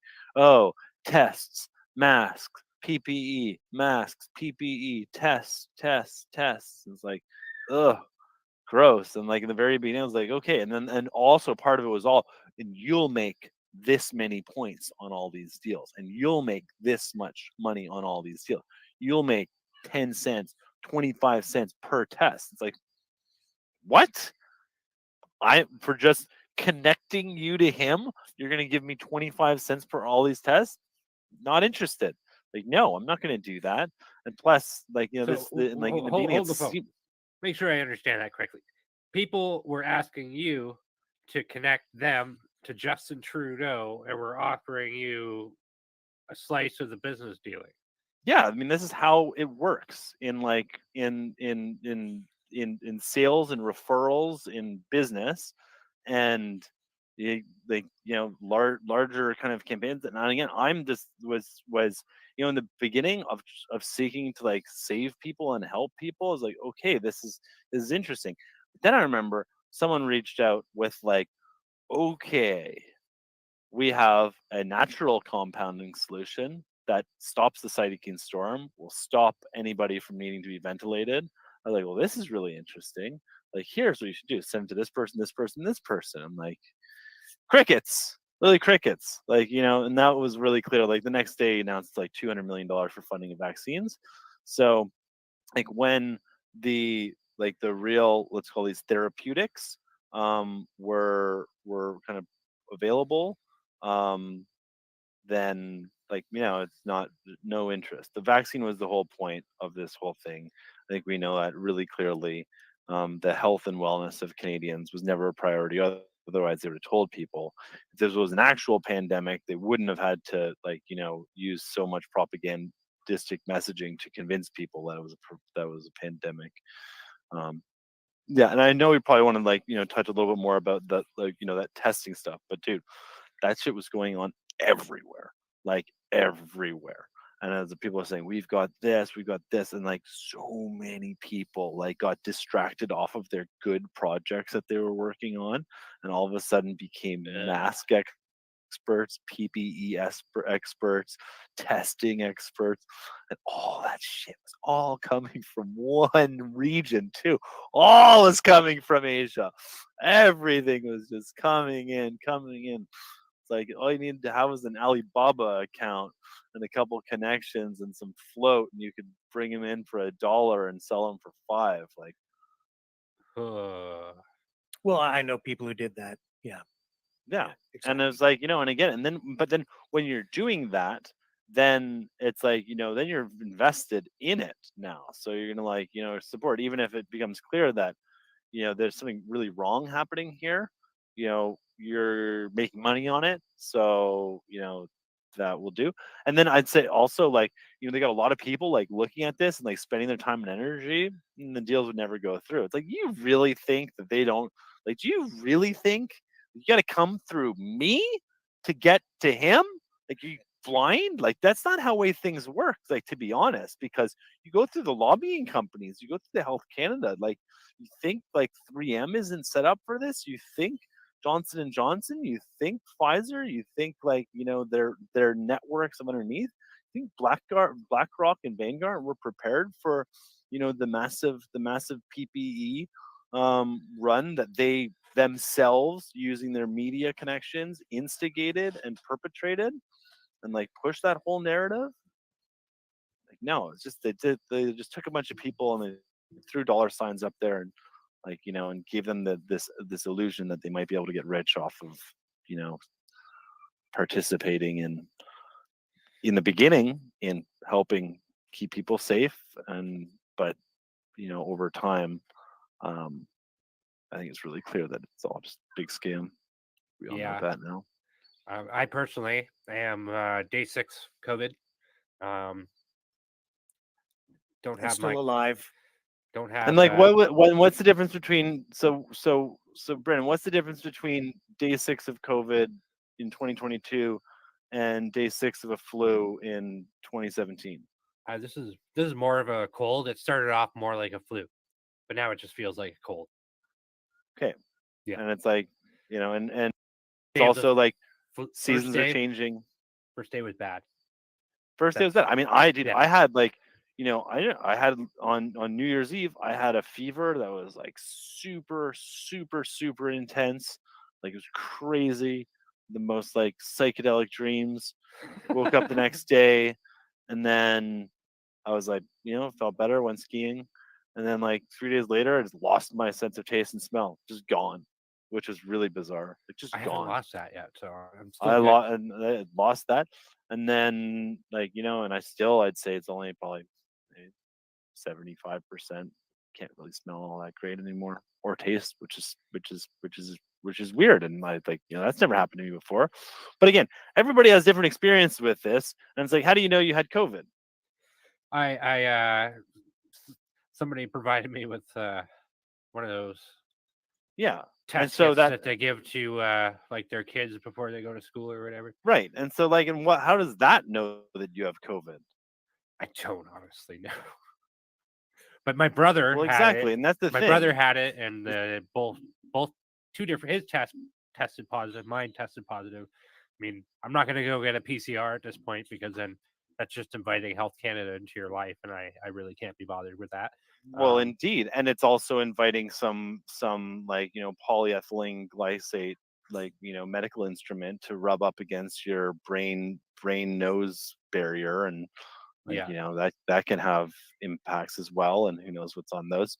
But at the core, this whole thing is a giant case demic with the PCR tests, and now with with these, and based on what is how do you know it's testing for COVID-19? What is COVID-19? Because in 2017 with the flu, what would have happened had you taken that test? Probably get a positive result as well. And then all of a sudden now we're in this realm of everybody's just testing. It's like all of a sudden I get sick and I go get tested, and it's a binary thing. It's like a pregnancy test, but it's a little bit different.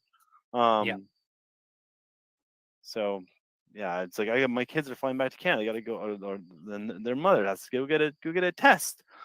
In order to do that, it's like she's not sick, she's not unhealthy, but to go and get tests, and all this costs money too. In Canada, they just announced $2.5 billion worth of spending to go buy more of these tests, and this is what's going to trigger these next waves, which would trigger the kind of recurrent media cycles of pushing and pushing and instilling this, and yeah, it's just. Can I ask you about traveling back and forth across the border? Because I'm curious about that. It was my understanding that you had to be vaccinated, but or can you travel back and forth across the border and just do that with a negative test result, or what are the rules surrounding that now? I don't know. I'm not a border savant in terms of the rules. But I think I think for Canadians, getting back into Canada, I think you can just show them a negative test. They say they want you to have the proof of experimental gene therapy injection, but I know that within Canada, once you're in Canada, it's difficult to travel around, but it's more difficult to travel inside of Canada than it is to enter America. I think you can just drive across the border into America right now. I don't even think you need a test. Again, there's a big difference between the Canadian side of the border and the American side of the border. When you go in dealing with the Americans, you're dealing with the Americans. They're depending where you are, you're going to deal with different kind of people. And at the end of the day, it also depends on who you're encountering, on that journey. Yeah, but I mean, theoretically, if you're a Canadian outside and you want to come home to Canada, is there any way that they can tell a citizen you're not allowed to come back into your own country? It's like they can not let you on the plane. I suppose that, and that's why I got an RV, to enter into Canada in 2020, because I just didn't want to risk having my family separated at at the airport by an unconscious airline agent. Yeah, I mean, I haven't crossed the border myself since all of this has started.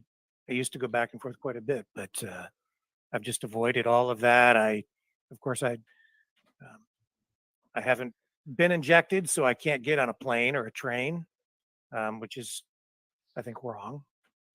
Yeah, that was crazy. Yeah, and it's gonna. I mean, I feel like it's gonna change. It's gotta kind of change at some point.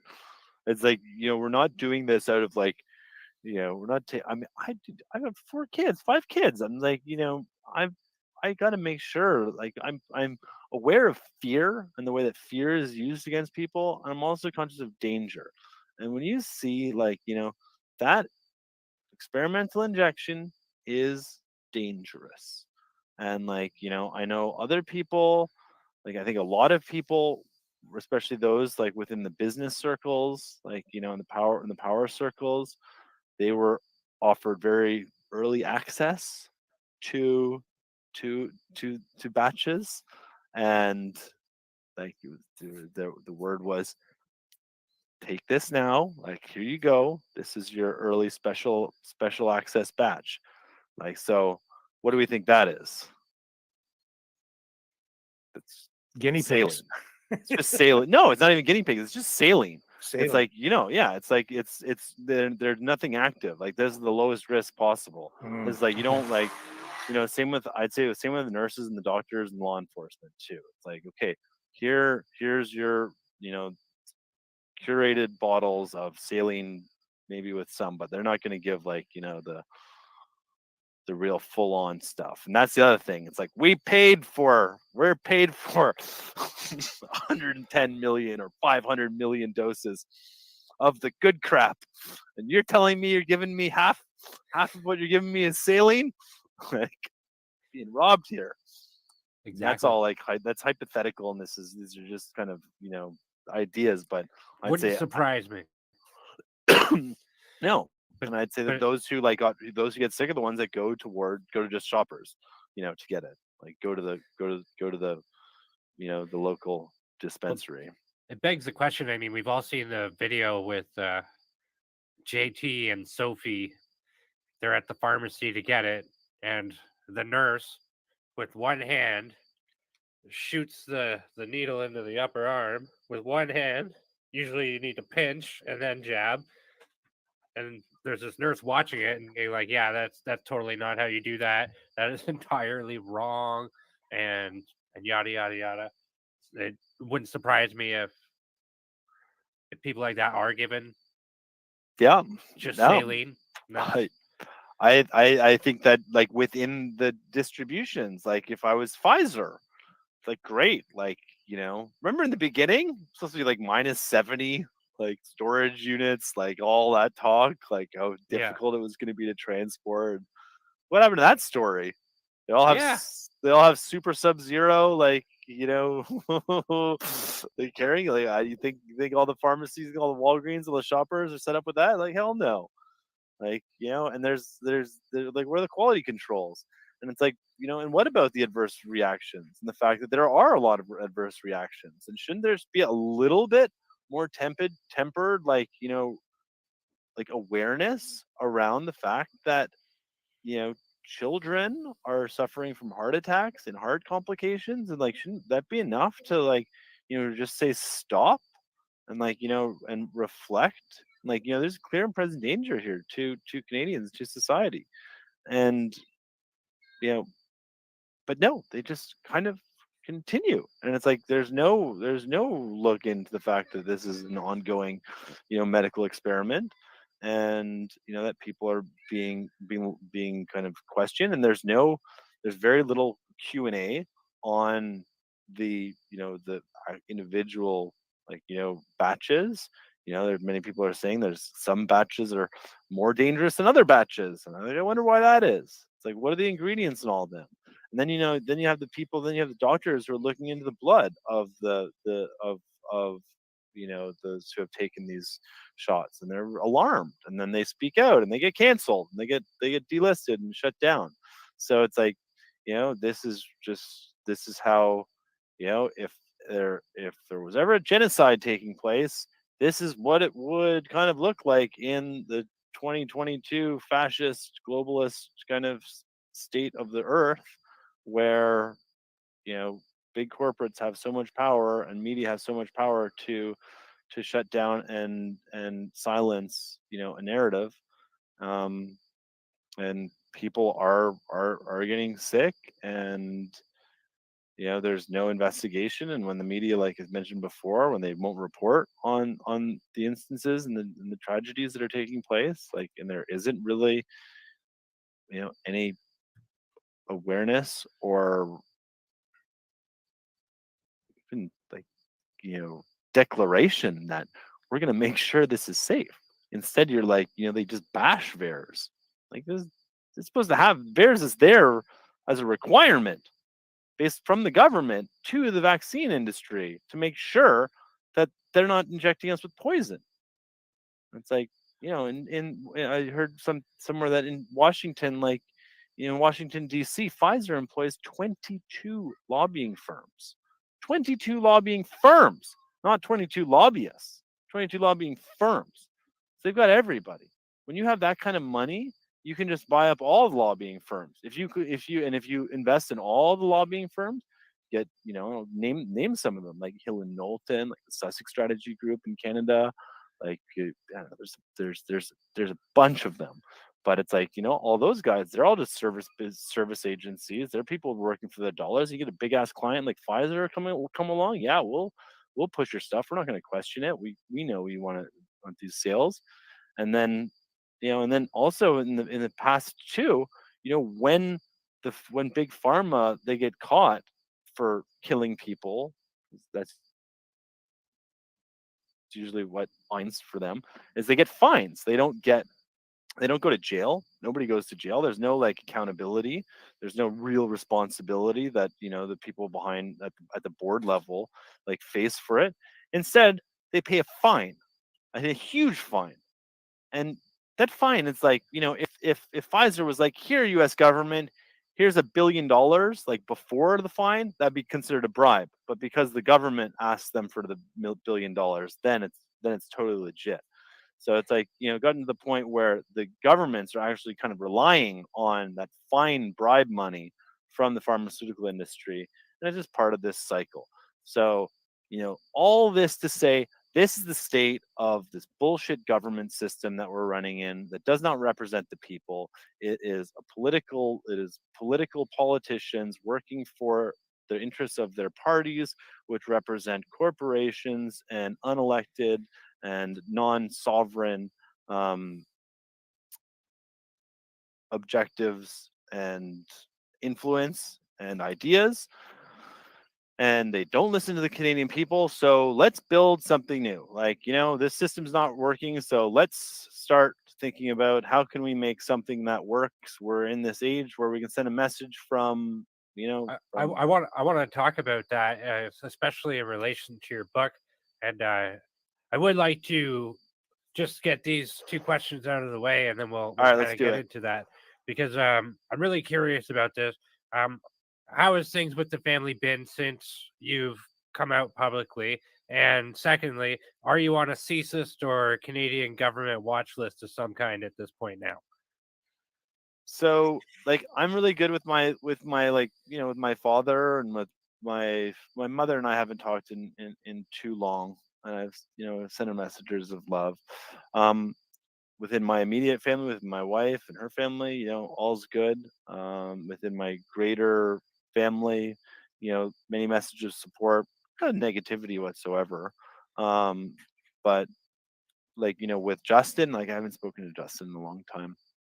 Then I would like to discuss this and help this, but not happening at the moment. And in terms of whether or not I'm on any list, I don't know. I don't have an NFT that says I'm part of the CSIS list, but I would imagine so. I mean, why? I mean, come on. Well, if you weren't before, you are now that you're on here. Well, I mean, and for years I've been speaking all about decentralization, all about systems, and I was speaking all about 9/11 and what a crock of shit that was, and like and the wars, and like all the madness, and warning about a lot of these things and discussing it and looking at additional solutions. So I mean, yeah, I'm probably on a list, but I'm not like going to like focus. I'm just going to speak my truth. I'm not hiding anything. Like I'm not. The thing is, like what how I believe in like security and safety is like if you're open about everything, you're safe. If you're like Julian Assange and you're holding on to like a 1,000 terabytes of classified information, like that you're the one in control of, like yeah, that's very dangerous. Like so by being open and truthful and speaking about like everything and not hiding anything, then it's like what are you gonna do? I'm not breaking any rules here. I'm not breaking any laws. I'm just Well, yeah, we've speaking. learned recently that you don't really have to break any laws for them to maybe make some up or what have you, right? So Well, exactly. But I mean, and if they do that, it's like it's like the Streisand effect, though, which we've seen kind of like happening and playing out. It's like they try to do this, it backfires and it backfires. So I think like by it was like like Uber was a good example. Like they were initially called Uber Cab. That was what Travis launched Uber as. And then the cab authority like came after them and it gave them a ton of press. And then they dropped the cab and became Uber, but they like piggybacked off all that press of the cab drivers coming at them. And like, ultimately that was one of their big launches into their early success. Similarly, like, by coming after the convoy and coming after people's bank accounts, like they're going to encourage people to look for alternatives and realize that hey, like instead of holding on to cash or keeping deposits with banks, maybe I look at crypto, or maybe I invest that money into real estate or into food or into growing or into security or into anything that's like the end of the day, like cash is good and it's an important thing, tool to have, but you don't have all your money, everything in cash, because if shit hits the fan, cash isn't going to do anything for you. No. Right. So you do outline some ideas to give power back to the people in your book, and you seem to think that we can use technology, the internet, maybe blockchain technology, to achieve some of these goals. Yes, I do. So I've been like deeply involved within the crypto kind of industry and like Bitcoin industry since 2013. And one of always the promises of it has been like, if we can do decentralized cash, like why can't we do decentralized voting? And I think, 11 years on that we are ready for it and that the tools exist and the awareness of Bitcoin and other coins. So like Bitcoin represented like cash and like an alternative to the fiat dollars. And then we saw DeFi arise, which offers alternatives to a lot of financial products and financial institution products. And then we saw NFTs rise, which are alternatives to identity, for one thing, but also memberships, titles, ownership, stakes, and different things, certificates, warranties, art, collectibles. There's many things they can do. And then we've seen most recently the rise of the DAOs. So DAOs are decentralized autonomous organizations. And there are organizations, it's a way for people and projects to come together and collaborate instead of registering with the Ontario with Corporations Ontario or Industry Canada or some jurisdiction. Instead, you write a smart contract and you say, okay, if you put like X Ethereum or Bitcoin, or you do something, you get some tokens in this, and by having tokens in this, you can then submit proposals and you can vote on proposals that happen within the organization. And there can be a treasury that's associated to that, so that based on the proposals that are submitted, the funding will occur. And it all happens like, in a digital layer governed by smart contracts and like, decentralized tech, but ultimately managed and on by people. And so if we think about what happens in the Canadian Parliament, it's like, okay, we have 300 and I don't know 63, I think is the number. I should probably know that, but the number of kind of MPs that there are, and like that these are 363 people that each have one token effectively, and they vote on, they get to submit proposals in the form of legislation and bills, and then everybody votes on it, and if it passes, it goes into action, and there's some spending associated to it, and if it doesn't, it doesn't. And so that's what it works. And so, but thinking about like the concept of a DAO, it's like, well, why do we have 363 people? How about we have 38 million people?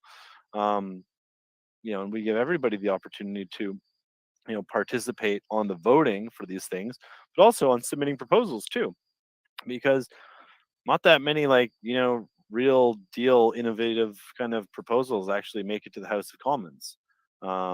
Instead, it's like it's these politically scrubbed initiatives that get there, and they're mostly coming from lobbying industries, Or the but ones that want to step on you. or the ones that want to step in. And then and a lot of times they're just creating more laws. It's just like giving them more power, more dominating control over people's lives. And like there's certain things like if 95% of Canadians thought income tax was a total scam, and they voted to get rid of income tax in favor of, say, for example, a seamless consumption tax, that didn't put any liability on businesses or contractors, and it showed, and like and you could prove that based on modeling or whatever forecasting that there wouldn't be a net loss of revenue, then but we could do that. Like that kind of proposal never make it into the House of Commons. Like income tax is one of their sacred chains that they hold on to keep people enslaved. So Lots of questions coming from people. We'll get to some of those in a moment. Lots of comments. But you suggest that this isn't just for voting. We could be using this technology to give people more of a voice on all issues, right? As a government absolutely. remains in power and give deeper meaning, I think, to the word democracy. Indeed. And it's like, when it's moving away from government, which is like this concept of people controlling you, and moving more towards like liquid democracy, where like, ultimately people are in control of their own destiny to a certain degree. And, one of the common kind of questions that I've been receiving is like, well, what about like mob rule? And it's like, what if Canadians, for example, in a very extreme case, were like all unvaccinated people should be murdered, like they should be brought out and killed. And Well, it's like, it'd be given a cuter name than that. It would be something like sure. silence. But like let's use that example, and let's say that like majority of Canadians voted for that. This is where like our charter comes in and the rule of law comes in. So there needs to be like a reference towards the Constitution or the charter rights or like the legal system to assure that that the rights of the individuals are being protected with any proposals that are being made. And that's the way our system currently works. It's supposed to work. And yep. And so it's not like we need to abolish that kind of idea, but let's upgrade the systems using the technology to, fast forward from pre-electricity age to, blockchain, internet, decentralized Web3 age that we're in now, and start thinking about this. And like, maybe all Canadians don't need to be like thinking at a federal level on decisions. Like, does the federal government have too much power? Like, as a starting point, I'd say a lot of people would probably say yes. And it's like, what's the role of federal government? Honestly, it's like, well, it's like to connect the provinces and to protect our borders, and I don't know, like, look at some federal issues, but it's become very large as it is now. Um, but ultimately, like, you look at the provinces, and then you look at the municipalities, and encouraging more discussion. So if I'm in Ottawa, I should be able to basically be able to be civically engaged in at the, like, the city level, the provincial level, and the federal level. And given where we are with technology today, we have data streams coming out of all these different houses. So it wouldn't be that hard to create like a shadow ledger right now that could be blockchain certified or whatever, that makes it in the form of like an app that's like, how do you feel about this? Because this brings us to another section, which is polling. Like, the polling industry is corporate industry, like where corporations and political parties hire the polling firms to get the intended results that they want, and then those like polls dictate policy and media sentiment and public sentiment. And so I think, like, by even setting up alternative polling systems that aren't just inherently riddled with conflicts of interest and political leanings, that we can start getting a better idea of where Canadians, like, views on particular positions really lie. Because, like, I think, like, on one end you've got the political spectrum where they feel like, they want to be, and you have the Canadian, like the real Canadian consensus or feeling. And I think if we knew what that was a little bit more, it would help bring them a little bit closer. So I'd say that's one of, like, the like these kind of innovative initiatives that I would like to see, somebody out there make. Is it's basically take all the feeds from all your local legislations, find a way to, like, certify where a person is, and give people the ability to vote, like, and share their expression on it. Enabling commenting would be great too, and discussion on these. Being able to be informed about what is actually being voted on, I think, is really important too, and having debate before the vote, like in an open arena, not in a politically scrubbed like House of Commons where free speech doesn't really exist. We saw that with Colin Kerry asking about the WEF. Like, no, no, no, no, don't talk about that. So we couldn't quite actually hear you. Yeah. Yeah, and then Charlie Angus stands up in the House and goes, "Point of order, Mr. Speaker, you're not allowed to talk about that." I thought you couldn't hear it. Oh my God, what a crap show! Total crap show. And Charlie Angus, you're just a yeah. Shame on you. Shame on you. So you're quite involved with crypto, and I'm interested on your views with regard to how secure it is. And there was some thought with the Freedom Convoy that when people were donating cryptocurrency that the government wouldn't be able to get it.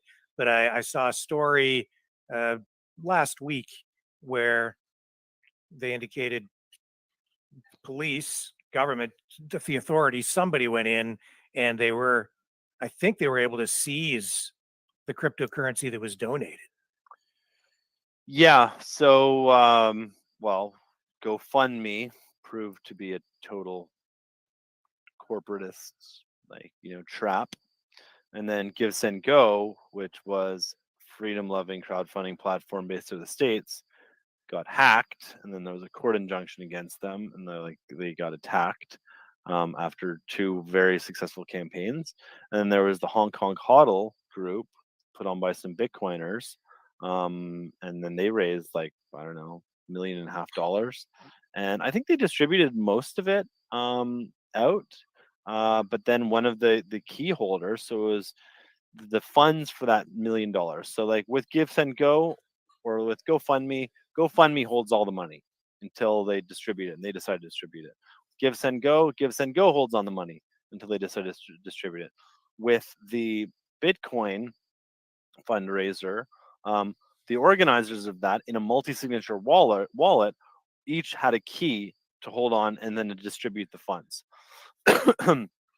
So, all the authorities needed to do was go, get those key holders, or if they can, identify the key holders and then go get them and say, okay, send the money to our government account. We're going to steal it from you, or seize it from you. And, I think one of the guys, like Nobody Caribou, I think it was his name on Twitter, like he wasn't even charged with anything. Like they didn't charge him but they came and stole the Bitcoin. Like it's just mass intimidation that took place there. Now, alternatively, like had the truckers themselves just had QR codes for their own wallets that they controlled, anybody could have donated to them directly. If they had a DAO set up where, okay, we're going to verify all the truckers' addresses and like put them into like this laundry list, and then every time one Bitcoin comes in, it'll be split out and sent to all these different people, and that could be like decided by the DAO, and then as soon as it happens, like the money just gets sent out like that. We also saw like as a result that a bunch of addresses were kind of like blacklisted by exchanges that were related to that.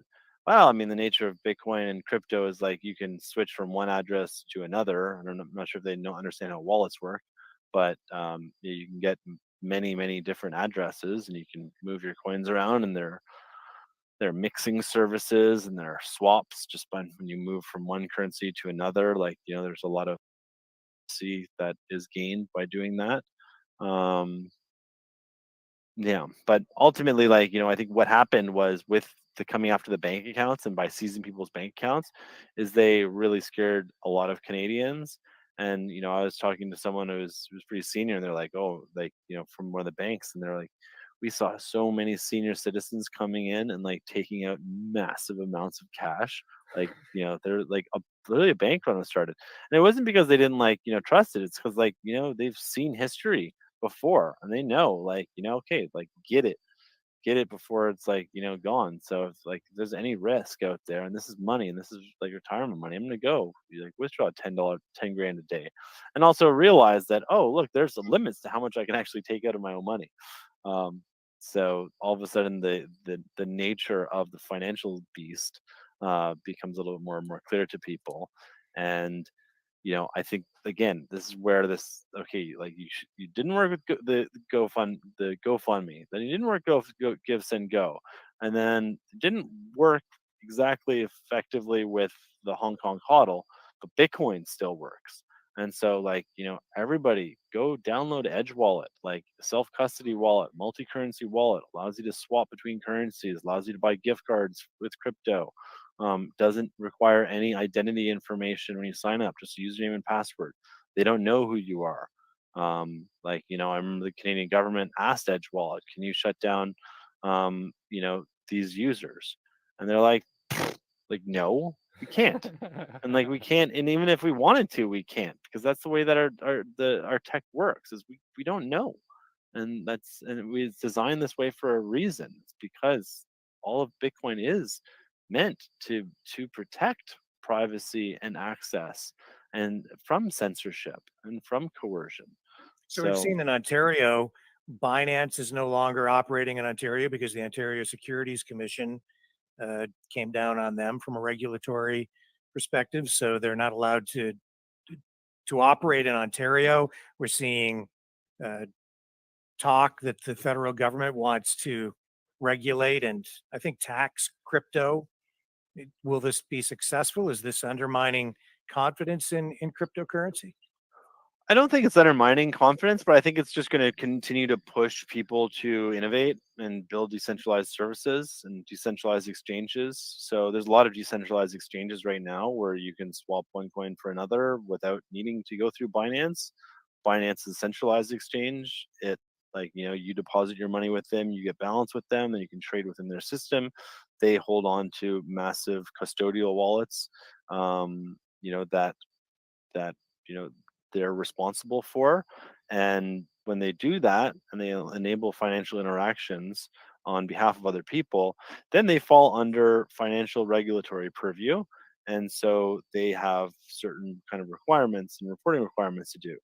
Binance also has like a ton of tokens on their platform, some of which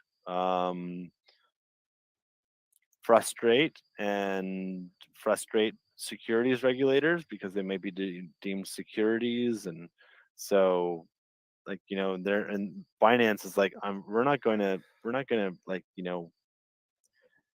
our business is huge. We're not going to necessarily like, spend a ton of time and effort dealing with some sort of like, crazy bureaucratic regulatory body in Canada, when, all any Canadian needs to do is spin up a VPN and open up an account from a different, like pretend they're in a jurisdiction. They can basically use the service, or they can just use a decentralized exchange and engage with that. So more and more we're seeing decentralized services pop up, and and there's still a bunch of centralized, but like a lot of the really big ones like Binance that has a ton of coin offerings on it, like they're a little bit challenged. I know like Coinberry, I've worked with them in the past. They're out of Ontario. They went through, because they're a Canadian exchange, like they spent the time to deal with the OSC and get approval from them. So like they're doing that. If people wanted to come and they wanted to tax the crypto, it's like, well, they just need to get those data streams from like if they can from the private companies, and go after that. And honestly, they want that, but I think they've got enough Canadians fooled into just giving in Canadians just willfully giving away their money every year to the government, even though the government just seems to print money like it's going out of style. And like really, I don't think it would be even that big of a line item if they just removed Yeah, income tax altogether. yeah, it has. Well, it is out of control. The printing and I find it hard to believe. Like 15 years ago, I had a job at like a Taco Bell, making like $6 an hour. Like, can you imagine from now? And it's like, where have we been, and where we are going? And things are going to be so expensive. It's not going to matter what minimum wage is set at. It's not setting us up for success at this point. No, and that's why it's like, that's why we really need to like, focus on value creation. And like, if you're working as like, for somebody else and like entirely dependent on somebody else or the government, like if you're relying on the government right now for your money, like you gotta like stop that. Like and like, focus on getting yourself unstuck and where you can like legitimately create value by doing something that's productive within your own self and within your own being. And that's something like I've kind of given a great deal of thought to, especially within our public sector. Like for example, CRA, like it's a totally useless organization, completely useless. It adds no value to Canadians whatsoever. It does employ a ton of people. Like it employs a lot of people. So For our U.S. and other people around the world, CRA is Canada Revenue Agency. yeah, they're like the Tax. IRS of Canada. And so they're like, it's a really big, it creates a huge headache for a lot of Canadians. The revenue from tax is probably just a little bit marginally higher than the cost of collecting all that money through the CRA. But ultimately, like all these people, they're people who are doing these jobs, and like they're on pension lines. It's like, how can we, and like beyond CRA too, looking at other organizations, Agriculture Canada, Health Canada, Transport Canada, like looking at all these big public sector things. Like through technology, we can do things much more effectively and efficiently, and we're not necessarily going to need this massive bureaucracy and all these jobs to be there. So how do we transition people into like in like motivating people to leave these roles and like on their own accord, ideally. Like within Google they have like a whole like they want people to leave Google at some point, like start your own project and leave. In Canada, the government is do the same thing. Like if you're passionate about something, find that, go do it. like get out, because like just working within it because like it's a job or it's a paycheck. Ultimately there's like when we think of it from a macro point of view, there's no value add towards it. It's just kind of bleeding our whole system. So like but we got to be conscious about all these souls and all these people who are relying on it.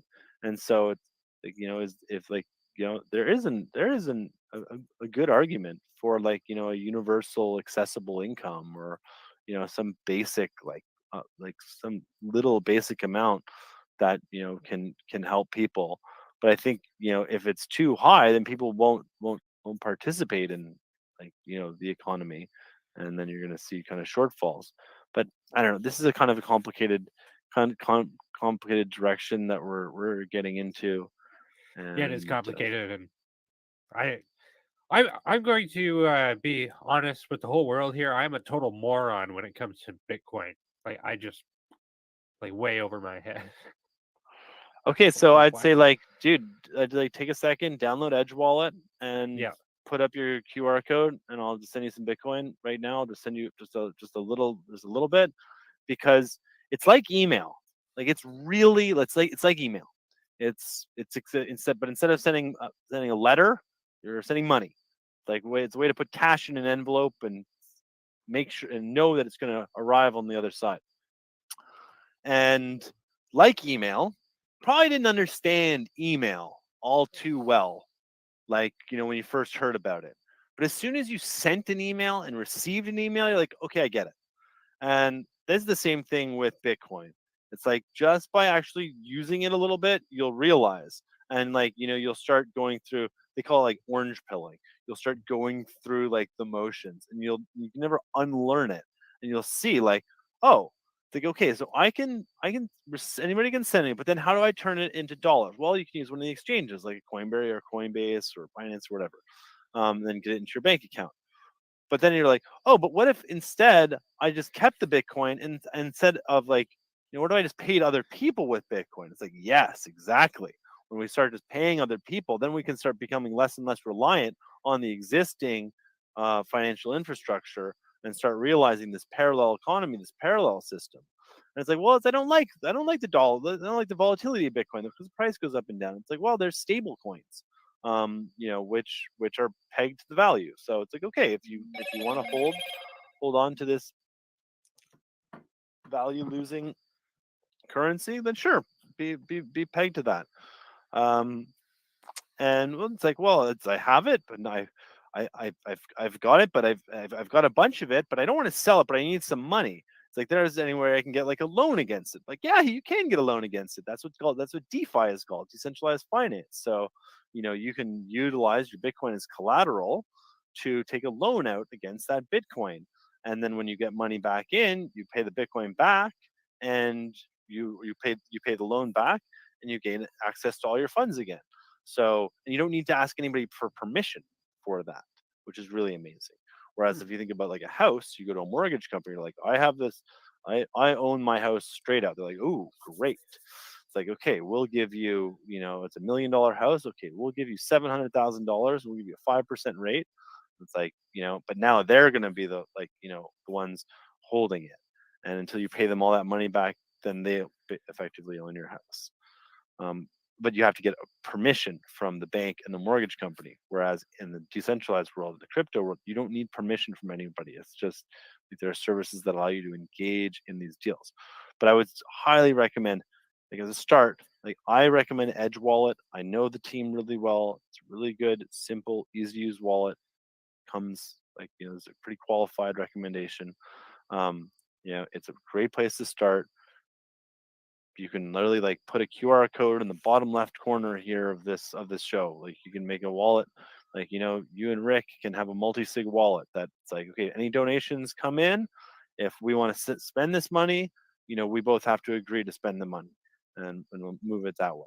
And you could have a multi-sig. Like for example, I could be a third signer, and anytime you want to move money, it requires 2 of 3 people to sign off on it. And I'll just be silent. I never have to do anything because you guys will be able to sign off. But in the case that Rick loses his phone or loses his key, then you can always Brendan, you can come to me and say, Kyle, Rick lost his key. Call Rick. Rick, did you lose your key? Yeah, I lost my key. Like, okay, great. And then then you guys set up a new wallet. We move all the funds to a new wallet. So this is like how digital money can work. And so, in regards to manufacturing these coins, what is it that they're manufactured of that allows them to retain a value? Like great question. So Bitcoin. So there's only going to be 21 million Bitcoin. The whole monetary policy was laid out in the very beginning of how it would work. There's only going to be 21 million. There's 19 or 18 and a half, 19 million that have been created. So there's only ever going to be 22 million left. And the new manufacturing or minting of the new currency comes as a reward to the computer network for securing the network and processing the network. So every 10 minutes, on average, every 10 minutes, one computer somewhere in the world solves the Bitcoin problem or question. And then it's really hard to solve the problem. It's really easy to verify the answer. So it's like, everybody, and it's basically like all these computers are using energy to basically run a password hacker that is just throwing answers at the question, and until it comes back with a true versus a false, they just keep guessing. And on average, and the way the algorithm's designed is that approximately every 10 minutes, one computer will solve it. And the computer that solves it gets 6.25 Bitcoin right now, which is like close to 200, I don't know, let's say $250,000, $300,000 every 10 minutes. Those are the new coins. And it's not one computer. There's literally, Bitcoin mining has got an industrial thing where it's literally warehouses and miners, the computers, they work together, and they say, like, if you win, we'll mine together. You'll provide 50% of your power, I'll provide 50% of my power. If one of us wins, we share it. So there's this agreement amongst miners that kind of lowers the risk for everybody. But that's effectively kind of how the production of it comes into play. You could go and fork Bitcoin and call it Brendan coin, and change the schematics on it, and it could start running immediately. But it won't have any value, because what gives it value is the market of people buying and selling it. And so the market has determined that Bitcoin right now has a value of like $55,000 Canadian per one Bitcoin. And that doesn't mean you need to have $55,000 in order to acquire some Bitcoin. Bitcoin is divisible to 8 decimal places. So there's actually there's 100 million Satoshis, which is the Satoshi is the smallest unit of Bitcoin, named after Satoshi Nakamoto, who is the anonymous, pseudonymous, unknown creator of Bitcoin. Okay. I hope that helps. Yeah, it does pack it down a little bit for me. Well, I'm kind of familiar with doing this. It's been something I've been doing for a very long time, of introducing people to it and showing how it works. And it's one of these new models. Like, instead of trying to fight the financial system, like, this is one of these new models that can make it obsolete. So it's like, I encourage, and there's this saying, like, not your keys, not your coins. If you use Binance and you put all your money into Binance, and then something happens to Binance, they get hacked, like, you don't have the keys. They're holding on to your money. It's just like a bank. If if they have all their money in a vault and it's not insured and they get robbed, like, you're stuck holding a piece of paper, an IOU. That might be worth something or it might not be worth something. But that if you have your cash, you have your cash. So that's the same thing with crypto. It's like with Edge Wallet, like, you're in control of your keys. Your wallet holds all the keys for the different blockchains. Back to the email analogy, your public address is like your email address. You can share it to anybody. all they can do is send money to it, and they can also look up the wallet and see if there's any money in it and any transactions that have happened within it, which is interesting. But then as your private key is the password that lets you move the money from that address to another address.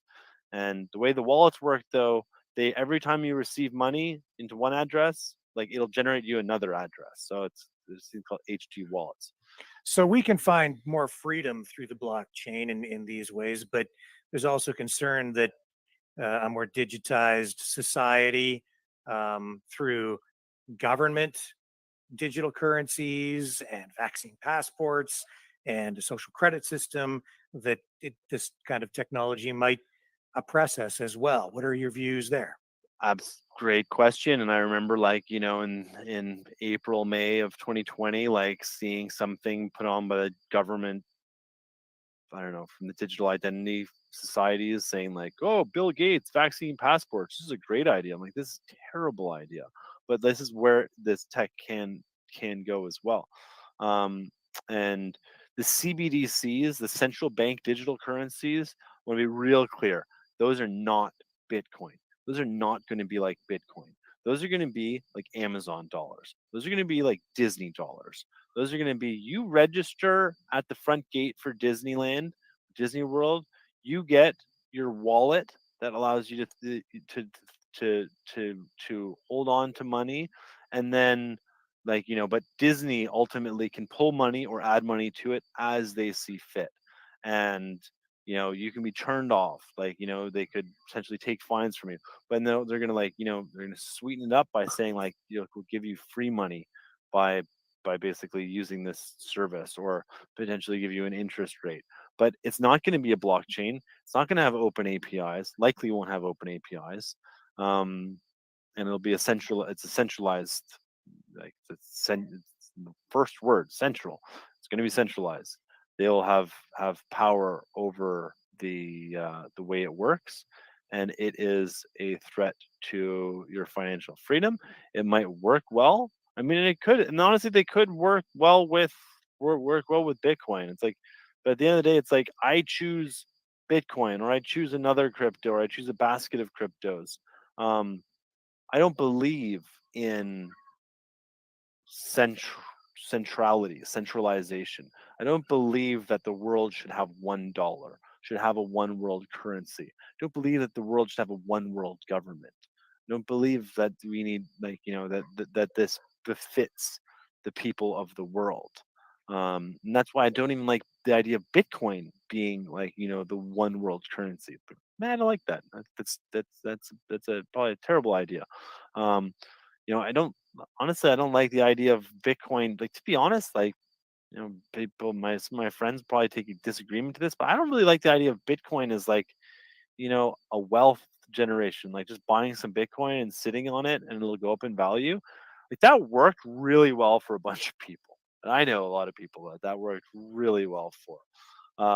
They didn't do anything. It was just like, basically a lottery token. And it worked, and it changed a lot of people's lives for the better.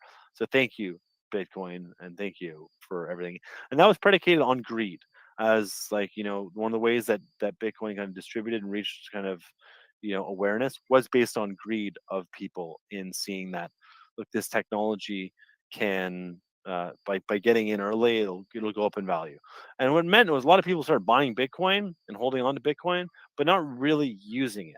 I like to use it, actually, like, and people are like, hodl, which is like, I don't know, some people say it stands for hold on for dear life, but it's just like, also, like, this euphemism just to say, like, just hold on, don't do anything. It's just like a checking account, just hold on to it. But that kind of negates the original vision of Bitcoin, which is a peer-to-peer electronic cash system. And it enables us to move value. Like, if you just show me your code, I can send you value, you can send it back instantly. Like, this is a wholesale innovation. And but by adding, like, this speculative kind of commodity, this price big component to it, it changed the dynamics a little bit. And I don't think it's been, like, as readily used in commerce as it could be. But that's all good. That's changing. The awareness, more people are holding on to it now than ever. And I think as we start using it, in daily life and amongst within communities as a parallel economic system, like we'll realize the values of it more and more. And I think as we start decommodifying society away from everything being about profits and dollars and more into value, quality of life, making sure we're all fed and eating healthy food and we're healthy and we're being productive and living fulfilling lives where we love what we do and we do what we love. And obviously there's lots of challenges in lives, but that we have support systems around us to take care of one another.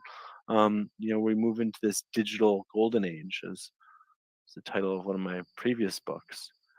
I feel like we're getting there. And one of the things about this whole COVID thing was this was kind of a necessary chaos in order to shake things up a little bit. And things have definitely been shaken up, and a bunch of like dark actors with nefarious agendas are out there. And if we focus too much on them and what they're trying to do, we're just going to give power to that. So instead, like, let's focus on what do we want? What can we build? And this isn't just like, optimistic pie in the sky thinking. It's literally like, what do you want? Like what's a better way? Because we should start building consensus around, what does a just Canada look like? What is what's the purpose of government? Like have qualified discussions, start having debate and putting challenges out there because like collectively the people of Canada are really, really intelligent and we're capable of doing a lot. And despite what Justin thinks or what the parties think, like the people are not should not be taken lightly, and their voices and the power is at the root of everything. Let's honor that, let's embrace that, and let's co-create the society that we aim to see, and let's invite others to connect in creating this, and let's just start building and try things out. Like being afraid of failure shouldn't be a reason not to try, because you can't succeed unless you try. So let's try. And if it's man, yeah, an alternative system to this Westminster system of governance, we should definitely try that, because otherwise we're just going to deal with this same old thing. So let's explore, let's play, let's try, let's create. We're all artists. Let's paint. So how do we do that in the face of what's happening with government? We have new censorship legislation that appears, it looks like it's going to pass probably within the next few months. We have terrible legislation in Ontario that's, I think, really more about criminalizing thought in school systems, Bill 67. We have protesters being arrested. We have pastors being thrown in jail. Freedom of religion seems to have gone out the window. With all of these things going on, I mean, you have a very optimistic view, but how do we move toward something more positive in the face of all this? I hate to use the word, but it's tyranny. Yeah, indeed. So first, stop giving them so much energy. If they're gonna start criminalizing thought within schools, take your kids out of schools, start homeschooling your kids. If they're gonna start regulating the internet, well, they say they want to do that. Even if they pass law, what does that actually mean? Does that mean you're not going to be able to create this show? Are you on Rumble? Well, let's look at decentralized services. Let's look at we're just going to have to innovate and create, and it's and find alternative paths. Create stickers, get a printer, get a radio. I don't know where there's there are many different paths that can be taken. Come together with the community. Let's create our own polling systems around is this what the people actually want? Because again, and this is a challenge. As long as we continue to support this existing system and allow it to just do whatever the heck it wants, it's just going to keep coming after us with more and more bullshit and bullshit and bullshit. They're going to keep pushing and pushing. So but at the end of the day, it's I think instead of protesting, how about having just dance parties and like, coming together instead of it being angry? Like, how do we keep the vibration really high and like, in co-creation? And that's what I really felt was so strong about Ottawa was like, it wasn't like, a yelling march. It was a real kind of sit-in movement. How can we enable more of that within society? How can we like, at the core, it's community and coming together and connecting and creating. But yeah, there's definitely a lot to, take like, I don't know, I heard someone calling it like black pilling. And then that's like, just like being just a naysayer about all. And I mean, it's important to like be conscious of things, but to be hopeless is, I don't think that serves us. It's not a very good way to live. 'Cause So I if think we're on life the ends same page tomorrow. when I've said many times, I think we need to get more creative because we've seen even this week, Jeremy McKenzie arrested, another person in Nova Scotia arrested for protesting outside the medical officer of health's home. Truckers thrown in jail, all of these things. And I said, yeah, just yesterday, it doesn't, we don't want people to get arrested. We want people to remain lawful and peaceful. And if they make it illegal to protest, then we have to find other creative ways to make our voices heard. Yeah, exactly. And it's like, and one of the things is music. And like, I remember watching the end of that stuff go down in Ottawa, and I was like, oh man, it's like, where are the sound boxes? Like, where are the sound boxes? Because I saw one, I was like, dude, you like, and I was down here. Had I been on the ground there, I would have been, tell you, I would have had probably 4 or 5 giant portable speakers with me to go like right to those front of those lines and be blasting out insanely high vibration music and like, just because like just decoupling that situation, especially around all the media cams that were showing off and all the, they're catching all that. Like you put on like, Here Comes the Sun by the Beatles, or Good Vibrations by Beach Boys, or like, Get Or Up, even Stand Marky Up Mark by, for that. yeah, exactly. Like there's so many, there's so many, or like, but the power of the music, like that is our weapon. Like, I think that's where we're kind of winning the culture war in some sense. That if you look at what we're producing, like you're getting people making songs out of FJB and Let's Go Brandon and all this stuff. These songs are hitting the charts like hard to the point where Apple will try and censor them and that sort of stuff. But look at the opposite side. What you're getting, Stephen Colbert dancing with a bunch of mannequins dressed as needles. Like, give me a break. Like they're losing that side of the culture war so bad. So troubling. So troubling. And and I think we see the mimetic warfare too, and like the power of memes. Yes. So like keep creating memes, like, just keep it up.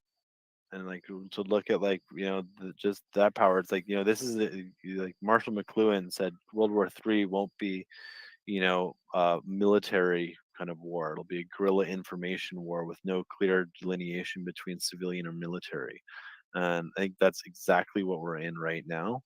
And we've got to look at all different ways to do this. And every day, like on my computer here, like you should see it. Like I should show you. I've got like, the blocked. I've got all these Bitcoin stickers that are like there's like a Mastercard one that says Mine Bitcoin. The other one's Bank of America that says blockchain. And then I've also got a sticker here that says the 10 Principles of Burning Man. I'm like, then always going to come back to that. And I'd say like, with what we saw in Ottawa was like, I called it, allusion to like Freezing Man, where it was like, there was radical inclusion, there's radical self-expression, radical self-reliance, decommodification, gifting, communal effort, immediacy, participation, leaving no trace, and then civic responsibility. And civic responsibility is like, one of the core ones to this. And this is where we're at right now. It is the duty of all Canadians who are feeling oppressed or feeling part of the system or feeling like ashamed of whatever is taking place to become civically responsible. We are Canadians. We have voices. We have power. Let's use that. Let's become creative. Let's get involved. You can get involved in different ways. You can get involved at a town council. You can get involved in community council. You can get involved at the provincial level. You can get involved at the federal level. I would highly suggest, getting involved as local as possible, because the federal system is a total shit show and it's a total disastrous mess. And ultimately, we're going to look at building systems, but get involved at those local levels. Get in touch with your community. Host a party, host a block party.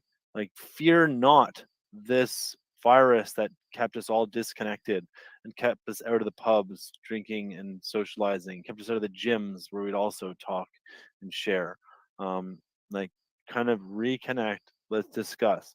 You don't have to have all the answers either. Let's just try. I don't have all the answers. You don't have all the answers. None of us do. But we know that there's, little things that we can do to become more empowered. If you're in big cities, it's tougher. If you're in a smaller town, it's much more possible to get consensus. Look at some ancient things too. Get a men's circle going on. Get a women's circle going on. Connect with your sexes. Connect with your powers. Connect with the masculine. Connect with the feminine. Discuss. Fathers come together. Mothers come together. Those are powerful things. We're not some sort of homogenous humans here. We are definitely, there is great power in both male and the female, and they're different, and that's cool. And I think this is another attack that has been happening lately, has been Yeah. on the masculine and the feminine, and on man and woman, and to try I and don't know create a lot this. about that stuff because I'm not a biologist. Right? No, just kidding. Yeah. I get it. I get it. But it's they're coming at its full scale. You're right, And though. And none of this even means that you have to stick with whatever traditional norms are. You could, if you like, I know some women who could beat the crap out of most men, and I know most men who could beat the crap out of just about anybody. And I know some men who who could cook a lot better than some women, and I know some women who can cook better than everybody too. It's one of those things that doesn't really matter, but there is power in those roles, and those roles are very powerful. Mm-hmm. There's so much that they could do. So we have some. Sorry, go ahead, Brandon. It's like the expression behind every powerful man is a powerful woman, right? It's stuff like that.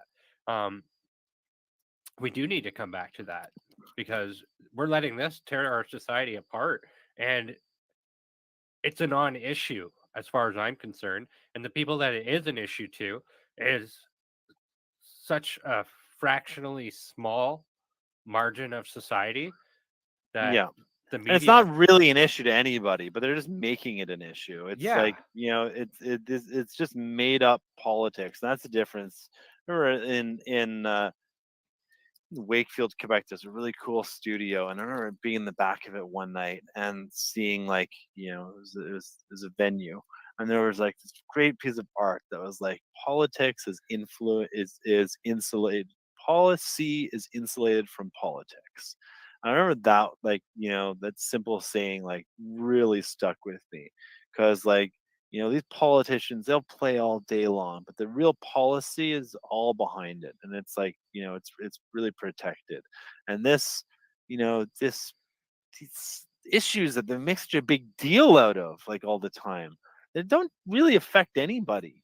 And then they issue these massive dictates that really affect everybody, and there's no discussion. So,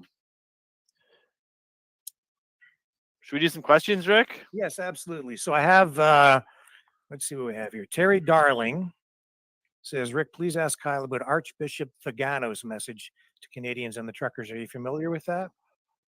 I am not. And I will also say that this is tobacco as well. Just letting people, I roll my own tobacco. So Archbishop Vigano, he's the Montreal or is the Quebec Archbishop, right? Maybe He released a video with a very specific message to the truckers that was inspirational. Actually, I believe I have it here. I can run it if you'd like to see it and comment on it. It's very powerful. I don't know if you choose to. I don't need to. I mean, if we want to, like, I'm down. Okay. I know, like, that I'll say, like, the current Vatican Pope is like I was talking to Patrick Coffin the other day, and he's I would suggest checking him out about looking into the anti-pope discussions and how there's lots of questions, because really, like, he's doing Satan's work, not the God's work. Yes, I have to say I'm very disappointed in the Pope. But yeah, well, let's run this and we'll get your comments on it. I'm pretty sure this is the right video. Sure. Yeah. It's worth watching for. It's a little low res, but this version, but you'll get it. The global coup that in these 2 years has been carried out by the globalist elite appears more clearly if you do not limit ourselves to considering what happened in individual nations, but broaden our gaze to what has happened everywhere. Your protest, dear Canadian truck driver friends, joins a worldwide chorus that wants to oppose the establishment of the new world order on the trouble of nation states through the Great Reset designed by the World Economic Forum and by the United Nations under the name of Agenda 2030. And we know that many heads of government have participated in the Klaus Schwab's School for Young Leaders, the so-called Global Leaders for Tomorrow. It would seem that Canada is, along with Australia, Italy, Austria, and France, one of the nations most infiltrated by the globalists. You understood this instinctively, and your yearning for freedom was shown in all its coordinated harmony, moving forwards to the capital, Ottawa. Dear truck drivers, you are facing great difficulties, not only because you give up your work to demonstrate, but also because of this adverse weather condition, long nights in the cold, and attempts to be clear away that you face. But along with these difficulties, you have also experienced the closeness of many of your fellow citizens who, like you, have understood the looming threat and want to support you in protesting against the regime. Allow me also to express to you my support, my spiritual closeness, to which I join the prayer of your event may be crowned with success and may also extend to other countries. In this day, we see the mask of tyrants from all over the world fall. And unfortunately, we also see so much conformism, so much fearfulness, so much cowardice in people who up until yesterday were regarded as friends, even among our family members. Yet, precisely because of this extreme situation, we discover with amazement gestures of a humanity made by strangers, signs of solidarity and brotherhood on the part of those who feel close to us in the common battle. We discover so much generosity, so much desire to shake us from this stupor. We discover that we are no longer willing to passively suffer the destruction of our world imposed by a cabal of unscrupulous criminals, thirsty for power and money. In this relentless attack on the traditional world, not only your way of life and your identity have been affected, but also your possession, your activities, and your work. This is the Great Reset. This is the future promised by the slogan like Build Back Better. This is the future of billions of people being controlled in their every move, in all their transactions, in every purchase, every bureaucratic practice, every activity. Automatons without soul or will, deprived of their identity, reduced to having a universal income that allows them to survive, to buy only what others have already decided to put up for sale. Today, more than ever, it is essential that you realize that it is no longer possible to passively assist. It is necessary to take a position, to fight for freedom, to demand respect for natural freedoms. But even more, dear Canadian brothers, it is necessary to understand that this dystopia serves to establish the dictatorship of the New World Order and totally erase every trace of our Lord Jesus Christ from society, from history, and from the tradition of peoples. Demonstrate for your right, Canadian friends, but may this right not be limited to a simple claim to the freedom to enter supermarkets or not to be vaccinated. May it also be a proud and courageous claim to your sacrosanct right to be free men. The truth will make you free. And may God bless you.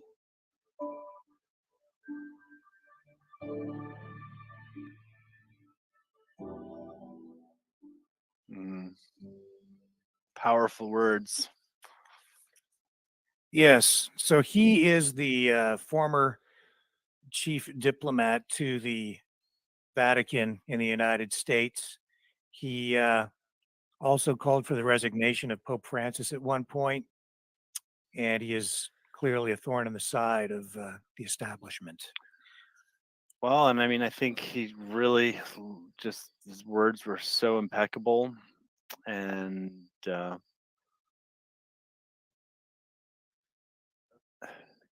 and then this was obviously recorded pre the whole Ukraine next step. How do we like, continue to force and distract people into, another narrative illusion? And that's just it, right? And the media has tried to cancel him. They're smearing him, calling him a conspiracy theorist, of course. Well, and like, and that's just it. I mean, they just do that, and a lot of people are like, have been so programmed. It's like, into not only like believing the lies, but now into defending the lies. And like, the word conspiracy theorist is like a trigger word to instantly to cancel or not listen to anybody for what they have to say, because it's conspiracy. It's like, these big myths in society. The same happened with 9/11. It's conspiracy theory. We can't talk about any of the glaring questions and like, the primary footage that warrants all this kind of evidence. Just like with Corona, with this alleged pandemic, like we can't have any questions or debate around like the models that were used, or like, Professor Drosden, where did that where did that initial gene sequence come from? The efficacy of the PCR test, the safety of these experimental gene therapy injections being branded as vaccines. This is big myths, and people defend the myth too. Once they're heavily programmed into it, they become like, it's like that scene from The Matrix when Neo's walking in the test environment. It's like every single one of these people, Agent Smith can come out and kill you. And that's the same kind of what's happening all around you. Like, those who really haven't taken the red pill, if you say, like, they'll come back to those programmed matrix lies and reinforce them and propagate them. So it really stems from the media. It's like, the key piece in this: media, government, corporations, all working together, big industries all working together as part of this new world order agenda. These companies are not the product of capitalism. Many people like hammer on capitalism.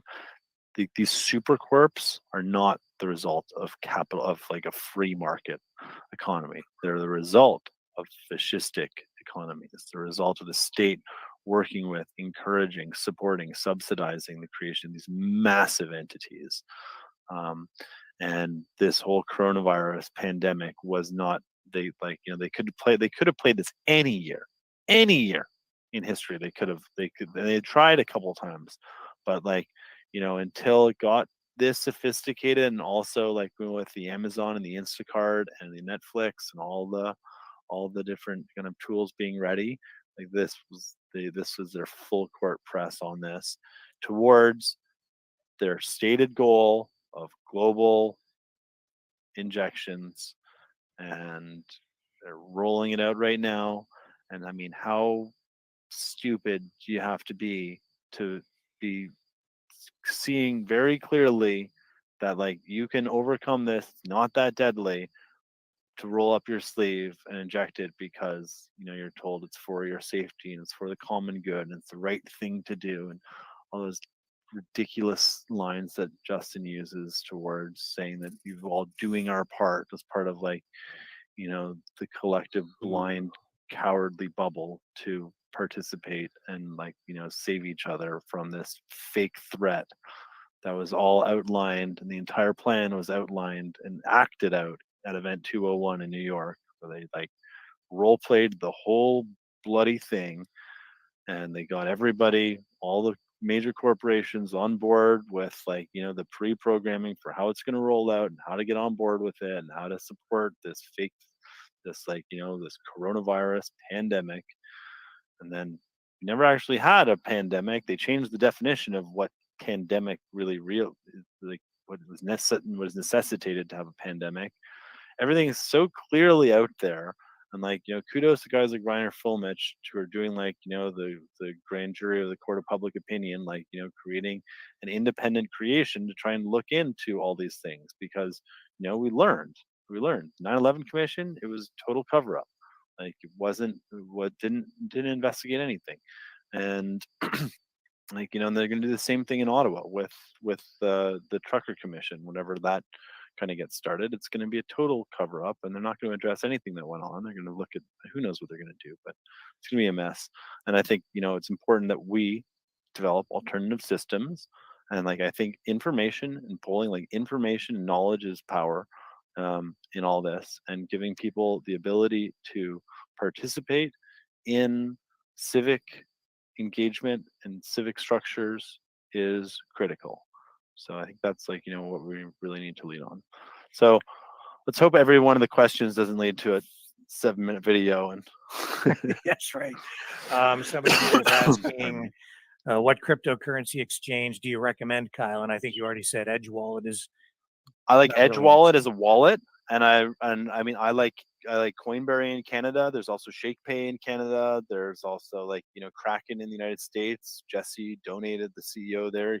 He made a donation of 1 Bitcoin towards the trucker fund. They're definitely a freedom and privacy oriented exchange. Yeah, but I'd again just recommend exchanges are where you go to trade, and but then withdraw your funds from exchanges into your own self-custody wallet. In addition to that, I'd recommend everybody use a password manager too. Use secure passwords across different sites so you're not vulnerable to like password reuse kind of attacks. And like if someone gains access to your Gmail, they can't go and like, ruin your whole life or your Facebook or anything like that. Like you create a new password for everything, and also like put your coins or keep your passwords for your crypto products there too if you want. And also plan contingencies for if something happens to you. So if you use a password manager, like write down your password in an envelope or break it up into 3 pieces and put it in 3 different envelopes. And, like distribute it just in case something should happen to you.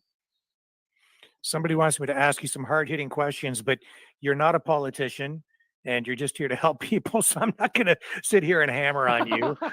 That's not what I'm here for tonight. Like ask whatever you want. I don't have anything that I don't have an axe to grind with you tonight at all. But Sure. somebody is asking. Maybe somebody does. Yeah. Have you let's ever had see a here. discussion with Justin Trudeau about 9/11 being an inside job? I'm gonna leave now. Mhm. literally, just that's what he would do. He cannot engage. Could like just ears, like fingers in the ears, and leave. Even like 20 years ago? Well, yeah. I mean, 20 years ago is like, yeah. It wasn't until probably I think when Loose Change came out, like 2003 or 2005. Yeah, something like that is when it took a long time for like Yeah. That's why I thought it seems to me he's known about this since Loose Change at least came out, and so you might have Yeah, possibly no, had a I did. Like, I conversation. remember we had a really interesting scene around the SPP summit in Montebello, where they were caught using agent provocateur as part of like trying to incite violence and create a vicious crackdown on peaceful protesters. And I remember talking to Justin about that, and he just could not engage. He literally left the campfire and went and read a book in his tent. It's like, that was it. So, how do you get along with Justin? Like, I'm getting. It seems like there's some disconnect and friction, and he's only your half brother, so you didn't really grow, or did you really grow up with him, or not really? I grew up with him like very, very closely. Like, he was 13 years older than me, so he was like a big brother, and I learned a lot from him. And like, he taught me how to snowboard. We were like going canoe trips together, and like we spent a lot of time. We'd do water sports, and like we'd compete in games and challenges and things like that. And I feel like I learned a lot from him. He has a really good ability to connect with people. At least he did have a really good ability to connect with people.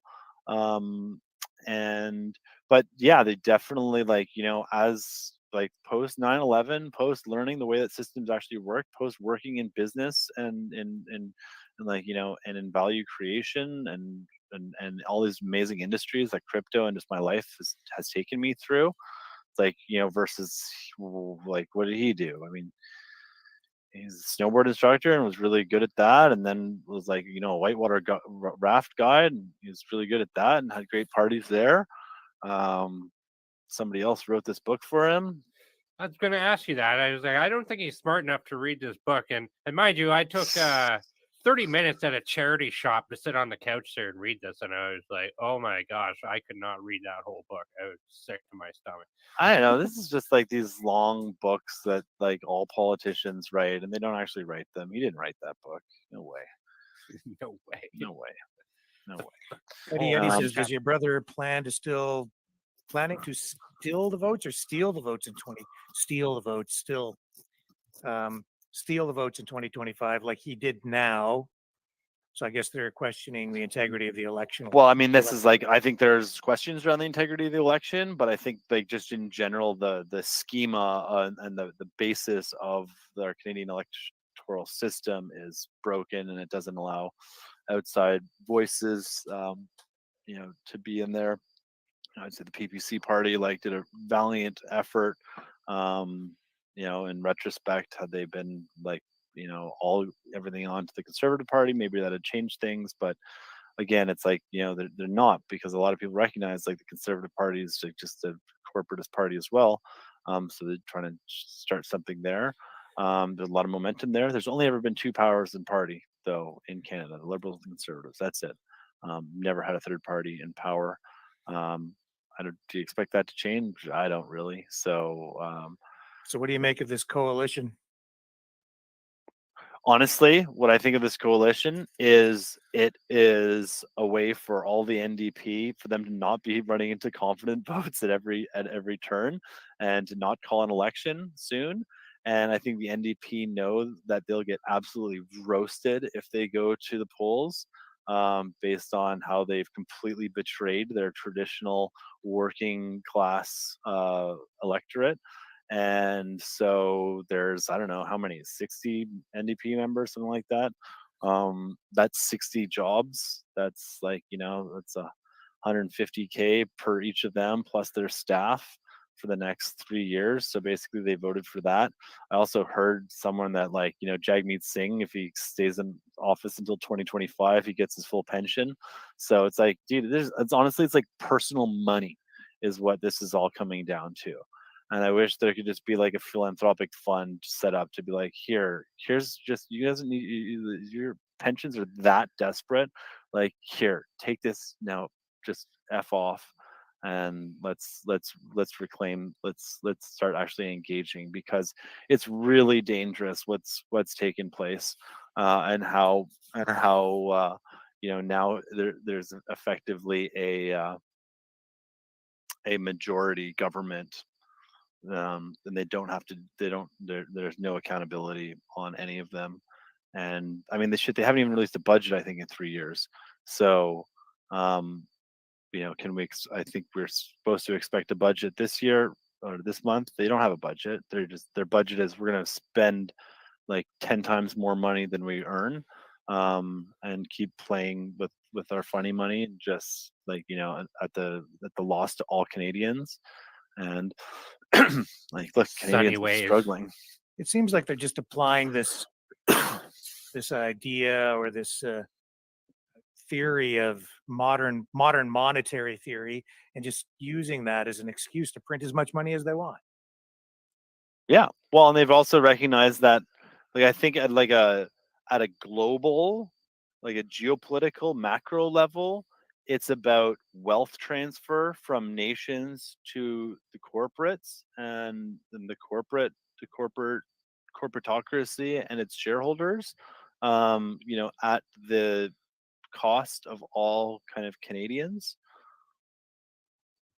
Yeah, so they just can continue to do that, and inflation is the way that we all end up paying for it. And and then the gas prices too is like, that's one that's really hitting everybody hard. It also probably is a great dissuader from more convoys taking place at the moment. Jonathan Chachuk says freedom is not won or defended with dance parties, hippie boy. It's paid by blood. Well, there's a negative comment. But I would argue, and I'll get your comment on this, that the success of the Freedom Convoy, and I think it was a success in Ottawa, even though the cops came in there and used violence on their side to break it up, what was a peaceful protest, it was very successful because it brought people together. It did, I think, initiate change and the rollbacks on some of these mandates. We saw some changes even within the Conservative Party federally. So I think that it was a catalyst for at least the beginning of some positive change, getting back to something. It cleared many objectives, including one of them being like, Quebec isn't the most authoritarian province anymore. Nova Scotia is. Like, I did never have thought that. And like, all felt like, dropped out. So there was like, there was a political resignation as a result of it. But but I would also say it's paid by blood. So what does that mean? Like, violence? Had that thing turned violent, like, then what? Like, then I think it would have been we'd be talking a different tune right now. But I respect that, Jonathan. and like and and in the past it has been a lot of blood has been spilled, and I don't think like freedom, like World War I, World War II, dude, a lot of blood got spilled there, but the same powers earned a shit ton of money out of that and more power and control. They're funding both sides of the war. That's like happened over and over and over in the course of history. So I don't think that that's necessarily the right the right path for this. So what's your view on Ukraine? Because I feel like the media is again spinning up narrative. We're getting propaganda on both sides. It's There used to be Nazis there. Now there's no Nazis. It's all confusing. Well, not to us. Yeah, I mean, look at the revolution of 2014. Everything that happened since then. Look at like who's behind, what's whatever that actor is. Look into his money situation. Look at the interests. Look at the geopolitical ramifications of this. Look at NATO. Look at look at Russia. Look at all this. They've used this as an opportunity to now wield massive global attack against Russia and the people of Russia through corporate activities. And then it's another thing, it's like all of a sudden, instead of Uber now just being all about wearing masks, now it's like donate to Ukraine. It's an Airbnb. They're all literally piled onto this whole Ukraine activity. People are scared of law enforcement and government actions. I mean, I think people are scared of law enforcement. We've been police have been also militarized over the last little bit. But I think what we saw in Ottawa was that the police were, basically supportive by and large of what was going on. They didn't want to cause any shit because ultimately they have an oath towards the people. So I think law enforcement is definitely who needs to continue to step up and enforce the law. And when you see so many of these politicians and their actors and the corporations breaking the law and actively committing murder against Canadians, committing genocide against Canadians, at some point you guys got to step up. I don't have a badge, I mean, but a lot of Canadians do. A lot of free Canadians do. So it's like, let us stand up for this and take them to task. But I know there's definitely at some point getting really angry and violent becomes the idea. And people suggest as well that why it doesn't happen in America is because they have guns. Well, in Canada they don't necessarily have guns so much anymore. A lot of Canadians do have guns, but ultimately this is an information war that's being fought. And I think as if we can build new systems that enable people to the tools that we can help to fight this are new systems that enable people to come together and share voice and presence, and more demonstrations like what happened in Ottawa would be good. In Rise Movement says, Kyle, for PM in Canada, virtual hug. Do you have any political aspirations? Virtual hug to you too. No, I'm the people always say that, but are you there's no chance. There's no chance. To become prime minister in Canada means understanding the reality of the situation was you had to go through all those steps, and there's so much kind of gatekeeping and conditioning to make sure you're there. I don't have any oaths. I have one oath. I have an oath to my wife Brittany. That's the only oath. And I suppose to my children too, but I'm not part of any societies. I didn't take an oath to Klaus. I didn't I didn't participate in any sick and twisted rituals. I'm not in that. And plus, Justin in his current PM role, and frankly for the last 7 years, it's not a free man. It's not freedom. It's basically slavery. And he's living, and he's got, while it's opulent slavery, he's living in a really fancy prison cell, but he's living in a prison cell, and he doesn't have free will. He doesn't have freedom of thought. He doesn't have freedom of speech. But he made that decision. He took that deal on top of the mountain. Instead of realizing that kingdom is this heaven on earth and belongs to everybody. We don't. Hong Kong. Yeah. Yeah. What what's your response to the idea that was put forward that really means Heil Hitler? Hong Kong? Yeah, which politician was it that said that, Brendan? I don't know. That of course, that's and I saw that you go on like Urban Slang Dictionary or something like that, or that was listed in there. I don't think so at all. I think Hong Kong was a symbol of freedom. And I mean, one at the early days of the thing, I was suggesting that everybody gets whistles. We start blowing our whistles, calling out all the whistleblowers, everybody who's inside the system who has seen something wrong. Blow your friggin' whistles. Stand up, talk. Like, don't be afraid to be a whistleblower. This. Have you boys seen the Freedom Tunes version of that? No. I don't know if you guys ever seen Freedom Tunes, but they did a animated short about it. About what? About the MP who tries to say anybody who says honk honk is just vitriol for Heil Hitler. Yeah, it's so ridiculous, and it's just like, it's part of their that's the only thing that they had. The only thing they could do was to just slander and smear, and that's why they needed that Confederate flag, and that's why they needed that one swastika, and they just channeled everything on that, just add into this right wing extremist, whatever. Justin used all those silly words, and then it was repeated over and over and over again, and it's trying to just marginalize, the entire movement, when it was so radically inclusive. It brought together people from all over, of all different backgrounds, of all different political affiliations. They're literally voters who voted for all the parties. And now that we've seen the reaction to that, they're terrified about holding another election. Faith in government is at an all-time low. So, should we roll the cartoon? Yeah, sure, if you want. I hope it's only about 32 seconds. Okay. 34 seconds. Freedom. How much vitriol do we have to see of honk honk, which is an acronym for Hail Hitler? Nazi! Nazi! Nazi! Freeze the bank account of everyone who protests against me. Good luck paying your rent or buying food.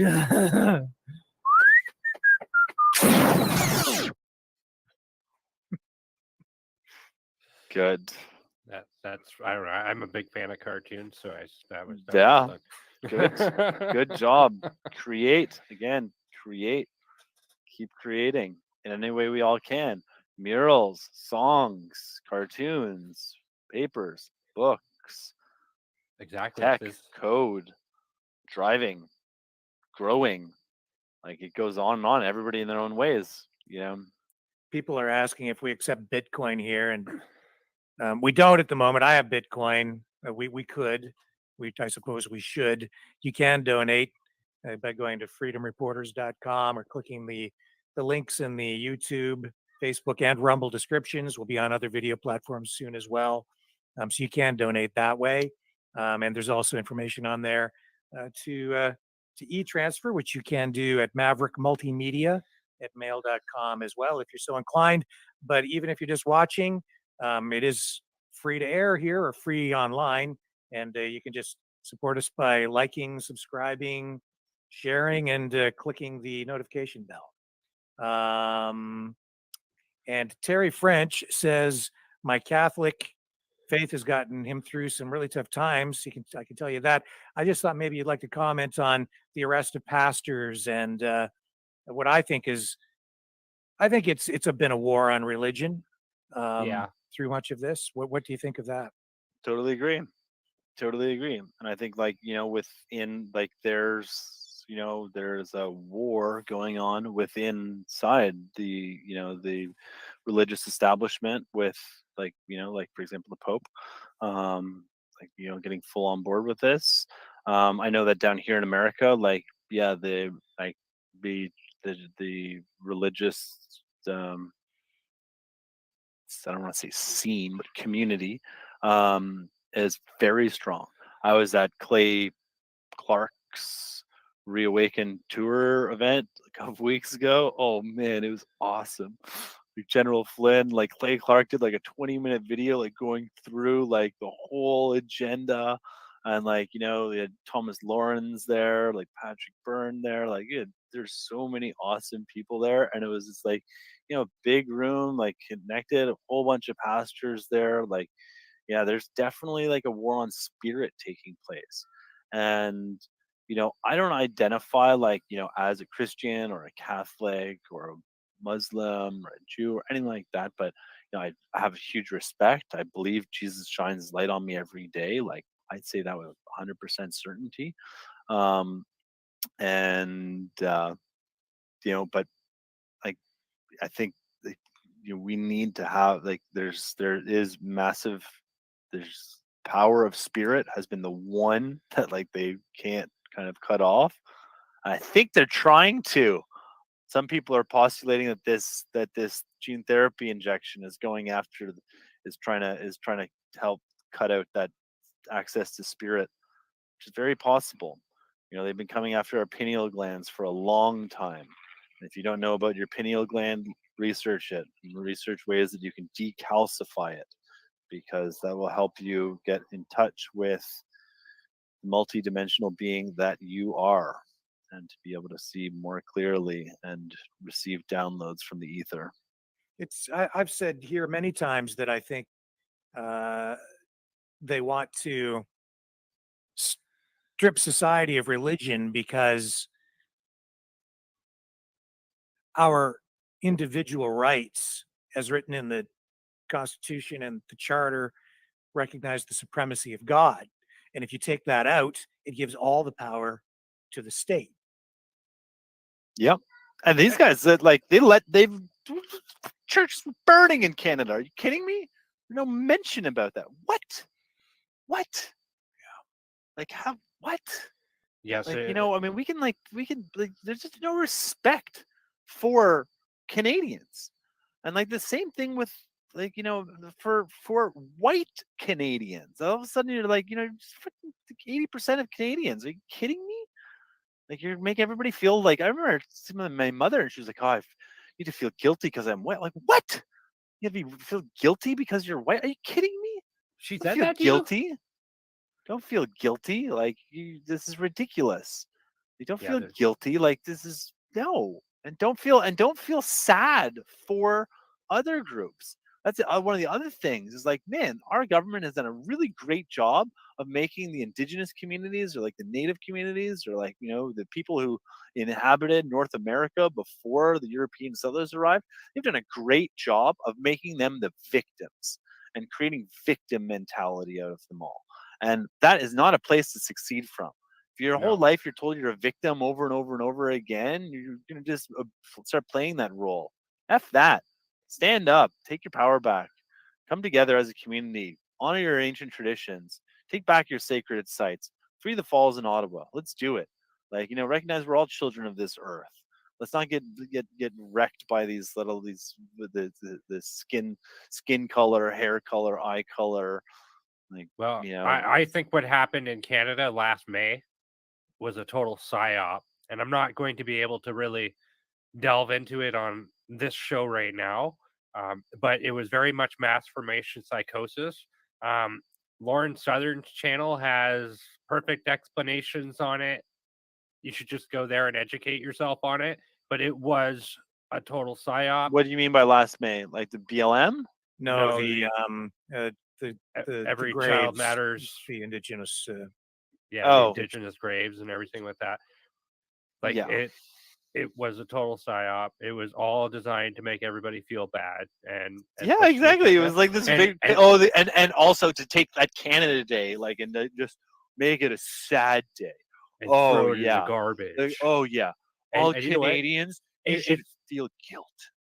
It's not religion they're going after. It's Christianity they're going after, because they want all the other religions, but they want Christians, and they want to get rid of Judeo-Christian Christian ideas. They want those ideas gone. So it's almost like So it's almost like instead of going after, like Hitler went after the Jews, they're coming after the Christians. Could be. I don't know enough about it, but the well, proof is in the pudding because they're not they're coming after everybody. But yeah, like but you know, they're not going after mosque or. Well, the or, one thing it did accomplish is it allowed them to capture our flag, because Justin ordered the flag to be flown at half staff for months. And yeah, like no end in sight. I think the same thing was happening in America too. Yeah. And like, yeah, and again, it's this victimhood thing, and like, you know, this collective guilt, when it's like, hey guys, how about instead you recognize that it wasn't Canadians from all over the country that were setting up residential schools and doing terrible things to, you know, to innocent victims. Oh God, it's so disgusting. But like, there's a real issue of accountability. It was government, it was a church. That was it. That was it. And it wasn't the low level clergy, it was high level clergy. It was government that was behind that. It was government dollars. Just because Canadian taxpayers were funding the government doesn't mean it's the Canadians' fault of this. You hold no guilt for that as a Canadian. That was the government. That was the government's fault. And that was the church's fault. Those were the crimes committed by the government and the church, and they should be held accountable for that. You, as Canadians, should not be held responsible for that. And same with to the communities that were affected. Do not blame all Canadians for that. Blame the church and blame the government at the time who committed those things. Seek accountability from them and stop and like do not allow yourself to fall victim to being a victim in this and to like putting all your problems on somebody else, because that takes away your power. Retake your power. Stand up for yourself. Use your voice. Come together as a community. Don't take any more money from the government. They're going to promise you clean drinking water. F that. Go clean your drinking water. Put a call to action out there. Say, hey, Elon, can you come help with clean drinking water? Or like, you know, send that tweet to 1,000 different people and like invite people to come and build this. Say, instead of we're operating and trying to just take money from the government because you need subsidies, like that's like living on welfare. Like you don't need to do that. You own the resources. You have great knowledge. You have great power. You have great community. You have great traditions. You have you know, rich history. You have intelligent. They come together. You have land, resources. Let's work. Let's work to solve problems to becoming abundant and prosperous as can be, and like, you know, to living fulfilled lives. And also look into your own councils too. Look at your chiefs. Talk to your grandmothers. Look at your chiefs. Look at the money that the chiefs are taking. Are they representing our tribe, or are they representing themselves? Are you holding true to those old values? Talk to the grandmothers. Have circles. Enact the circles. You know, bring it back. It's interesting to hear you say that, because I've often said that you know, these government programs, including UBI, they're like a trap. And somebody here just in the comments was writing slavery. And if you want to see the effects of welfare and government dependence, just look at what's going on, you know, First Nations reserves. Yeah, well, and it's like, you know, and it's a multi-headed problem. It's not just the welfare. It's also Yeah. like a lack of leadership from within and taking care of their own.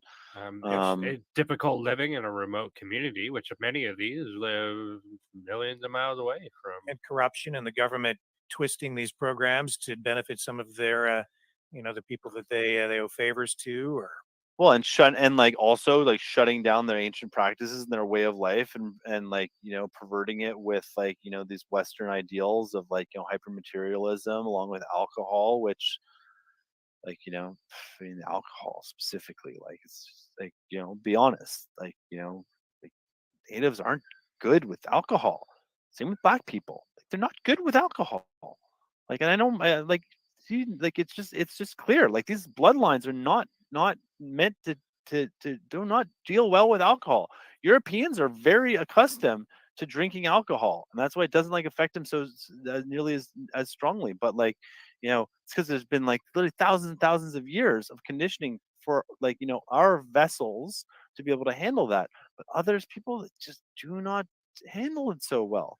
And that's not racist to say that. That's a key observation about the effect of substances on certain types of people and their body bikes and on their bodies and their genetic structures. Like, so, like, let's be careful before we, like, just send, give away too much booze to certain people. Alcohol is terrible. Yeah, it's terrible for everybody. It's terrible for everybody. It's like especially terrible for some groups of people. Yep. I'm interested on your views on the current gas prices and the way they keep pointing their finger at Russia to say that Putin is to blame, but it seems to me that a lot of the problems we're facing with higher gas prices, higher grocery prices, higher housing prices, it's the response of government that has created these problems for us. Yep. And it's like, I'm not an expert on gas prices, but I would say, like, who determines the gas prices? Like, where does that actually come from? How does it go? Because it feels like, it's a cartel that's in control of it. There isn't too much freedom within that market. And, you should, like, it feels like it's kind of just a societal weapon used against us. Somebody else is asking some questions about Fidel Castro. So is Justin really your brother? Or well, I mean, I'm pretty sure he came from my mother. So, yeah, right. That's right. So I think that yeah, he's my half brother. Like, no matter what, but I don't know. I like do genetic testing if you want that answer. Like, that seems like the most appropriate I don't buy that theory. I don't buy it either. I mean, I think it's just a big distraction, and it's like, it's one of these. It's like, just get people talking about something else. It's like, it's just, there's misinformation, there's disinformation, and that one feels like it could be disinfo. But it's like close enough though, and also like those photos. And you saw some of those photos, and some of those photos, like, I'm like, where'd that photo come from? Never saw that photo ever before until until last year. It is funny. I mean, it was funnier when it first started circulating, but it's not. I wouldn't say it's funny so much anymore. But I really don't subscribe to it. People ask me that question all the time in person, and I go, yeah. Well, and at the end of the day, does it matter? Like, why are let's stop giving Justin so much attention and power. Like, don't let him get you angry. Like, don't let the system get you angry. Just give it your power by doing that. Like, just recognize that it's a it's a shitty movie, and just turn it off. Let's just turn it off. It's interesting. I was reluctant to even mention Justin in the description and I said this the other night too. Because I'm interested in what you have to say. I guess, do you find it difficult to live in Justin's shadow because of his position that he's acquired? I mean, I don't know, definitely people love to run with that and make that intro and do this and that, and it's like, okay, I guess that's kind of to be expected, but I just try not to take things personally anymore. So it's like, it kind of is what it is. And, I speak to a whole bunch of different subjects, and if that helps bring people in, then great. The discussion, sure. I mean, if this can be, if that helps us think about, the ways that we operate society and the models that we can build for society, then great. Then sure, let's leverage that. But I'm not out there actively I'm Justin Trudeau's brother, get me on your show, blah blah blah. No, I don't even I honestly, I don't try and push things that much anymore. If you want to show up and talk, let's do it. If we get an invitation to connect, let's do it. Apologies for not showing up on Wednesday or yesterday either, but I'm really glad that we made this happen. I really enjoyed our conversations, actually, and if it makes you feel any better, I think you are far cooler than Justin Trudeau ever could be. Justin's pretty cool. I mean, that's pretty cool times with them. I like that when he boxed that other guy, that was funny. Like With, that was when freaking he- funny. when he's getting hit Like, ahead. Patrick Brazeau, that's just funny. I mean, but like, let's whatever. I'm just doing the best I can. Appreciate that, Brennan. Like, yeah, let's like, I'm really fortunate. Like, I have a different last name too, because it's enabled me. Like, I've lived all over, and I'm not like, I'm not a Trudeau, and I don't have any of that like allegiance or the funds either. Like, I'm on Patreon, patreon.com/Kyle Kemper. Like, if you want to support me and continue to speak my truths, I'm trying to do that. I try, like, I've avoided working in corporate, for big corporates for a long time, because I want to, like, I'm kind of entrepreneur, value creator, generator, activator. And right now I'm just kind of trying to push forward this message and, help realize DAOs and Canadao. And, I just have That's right. Buy his book. been a helper. You That's can buy right. the book on Amazon, or you can, I also did a reading of it, which is probably even better than buying it. It's on YouTube on my channel. It's free. There's a link to donate Bitcoin if you want to, or you can join Patreon again if you want to. It's up to you. But if you want to support social innovators and entrepreneurs, I'm one of those guys. And yeah, it'd be really great. The more resources that I have at hand, the more better tools I can have, the more impact that I can have. So the book they can get on Amazon. Is there any other place they can? Yeah, it's just on Amazon. So I just self-published it on Amazon, and it's just an ebook list. It's a short one. It's the first of what's intended to be a series of this, because again, like, I don't even want like this Canadao idea. It's like, that's just like the first kind of like awareness spell towards it, and ultimately it's like wanting to get more people involved on it. And that's what's happened, is like we've got a coming together of groups of people who are there's all sorts of people all over Canada who have been thinking about the idea behind Canada or direct democracy or liquid democracy. And so, if I can help be a catalyst for bringing people together, fantastic. And so, we've got a Discord where things are talking about this. If you go to Canadao.org, there's a join button, there's a form to fill out. We've got little NFTs that we're sending out as thank yous to people for coming in. Yeah, there it is. We have a new website dropping in the next couple days. Probably launch like a fundraiser for it. We're looking at creating like a Canadao DAO, a Canadao granting DAO. So raising money into a decentralized DAO where Canadians can make requests for grants to build out things and build out tools.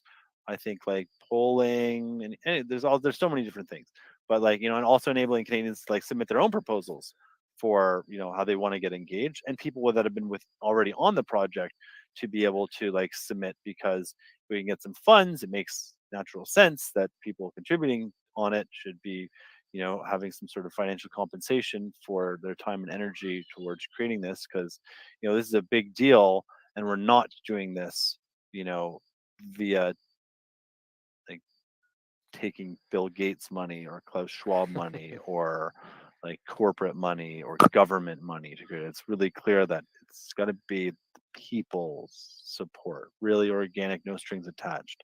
But the cool thing is with DAOs is there can be strings attached, in the fact that if you donate it to it, you get to vote on whether or not you support that type of funding distribution. So yeah, that's pretty neat. And I'll put it up on the screen here if you give me a website or some other place where people can go to support you. Do you have a URL? So patreon.com/Kyle Kemper. That's that website. I'm also just on Twitter at Kyle Kemper. I just signed up on Getter at Kyle Kemper. I don't really use Instagram, but I'm Kyle JJ Kemper there. And but yeah, at Kyle Kemper on Twitter is like seems to be where a lot of action is. I really hope Elon Musk buys Twitter, by the way. That'd be great. Yeah. It seemed like he was talking about that. He's really interesting. He's like been, pretty supportive of the truckers and everything. And it feels like got to kind of do that considering he's probably going to be releasing autonomous trucks, in the coming Well, that's just 10 it. years. He has some of this tech, right? And I'm not so much concerned about what Elon does with it, but I am kind of concerned with whoever takes over his enterprises would do with it, like Neuralink, for example.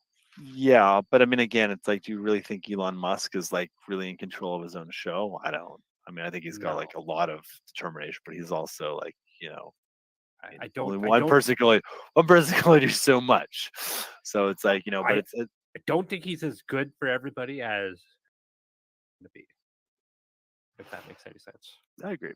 I think he tells us one thing and then he goes on Well, to he China. is sort of merging human beings with a new digital transhuman future. So, yep, I'm a little worried about that. Yeah, and he hasn't really said anything like, clearly about like the vaccines, or the fake vaccines. He,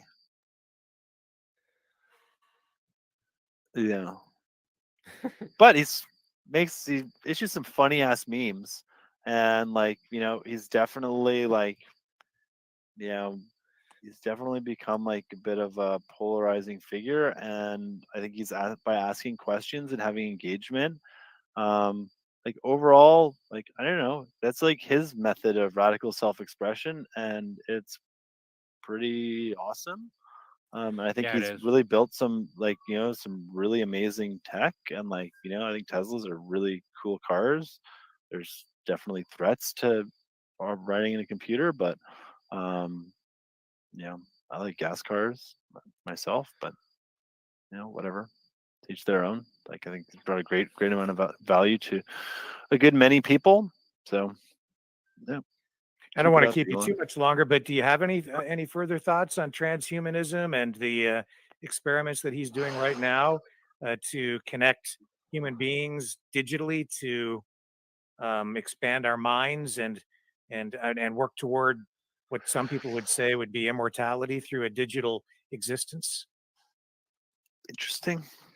So one way to think about it. I mean, I think already we're going through a kind of a transition, just as a species. Like, we've never had access to such incredible technology. Just like the fact in our hands, on our phones, we've got like this magic wand that's capable of so much, so powerful. Like, I've been reading Little House on the Prairie to my kids last couple of days. Like, talk about a simpler time.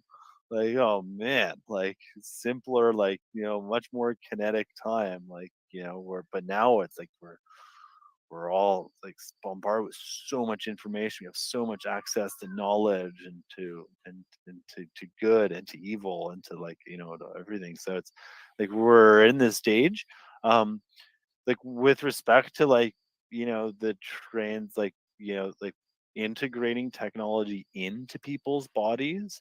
I feel like consent is really important with regards to that. Like, if you told me you're going to give me nanotech, nanoparticles that we're going to do this, that, or the other, and like somehow benefit my life, and like, if you were explicit that that's what I was getting, like, sure, like, okay, that's, at least give me the option, as opposed to, like, creating this, this pandemic theater and forcing everybody to accept nanoparticles into their bodies that way. Like, luciferase, check that shit out. It's crazy. Like graphene oxide, crazy. Like, this tech is really nuts. And then 5G, like, what about 5G? Like, what? Like, that seemed like one of the things that you're just not allowed to talk about all of a sudden. I remember David Icke, like, they'll let David talk about anything, but as soon as you mentioned 5G, it was like, oh no. Like, that was like, you can't talk about 5G. And they just put a tower up right next to my house. That's one of the reasons why I'm moving. Like, don't want to be like, EMF smog is definitely like, an environmental kind of consideration. Like, we are energetic beings, and like if there are pounding frequencies all around us, like, that can have negative effects on life and people and consciousness. So like, to be aware of that is important. To protect yourself from that, like, I'd say don't sleep with your phone next to your head. Like, put it on airplane mode at least, assuming that actually does anything, but pretty sure it does. You can't Yeah, take you can't take the batteries out of it. That's what I liked about those old Blackberries. You can take the batteries right out of them. You can't take the batteries out anymore. Yeah, I sleep with my phone way too close to my bed, which is probably why I don't look healthy when I'm on here. Oh, and like they also say you can like turn off your Wi-Fi at night too. It's like, you put Wi-Fi on a switch, like turn that off. I think apartment buildings suffer from like insane radiation smog, like every single unit within a building having its own like, high powered modem and transmitter. Yeah, it's kind of dangerous. Yeah. So again, you can get Kyle's book, Canadao, at Amazon. Canadao. I like that. That sounds great. I like Canadao though. That sounds great. Canadao. Deo. I knew I was pronouncing One it of wrong. Justin's favorite songs, by the way. Oh no. Is there anything that you'd like to touch on before we sign off tonight, Kyle, or anything you think we might have been missing? I mean, I'd say just like as closing, like, yeah, I mean, damn, we were like 3 hours here. Just a 3-hour hangout. just the last note would be like, there's been so much division that it's time for healing now. And like, despite what Jonathan Chachuk said, like, dance parties are a great idea. Come together with your communities. Doesn't have to be from a like a civic political point of view. Just come together. And like, there's a great Hawaiian healing ritual called Ho'oponopono. It's 4 simple lines. Say, I'm sorry. Please forgive me. I'm thankful. I love you. And you can say those things first to yourself. Like, apologize to yourself for your past transgressions. Forgive yourselves as well. Can't live in like grief and regret from stuff you did 20 years ago or 10 years ago or 2 days ago. Like, apologize and forgive yourselves for whatever you've done. Be thankful to yourself for everything that you are, for where you are, and love yourself as well. And then like transmute that and share that energy with others as well. So many families have been broken. I say that to Justin, like, I love you. Please forgive me. Thankful. I love you. And to my mother, that to my friends, like, let's try and find some common ground. Let's come together within 6 feet of each other.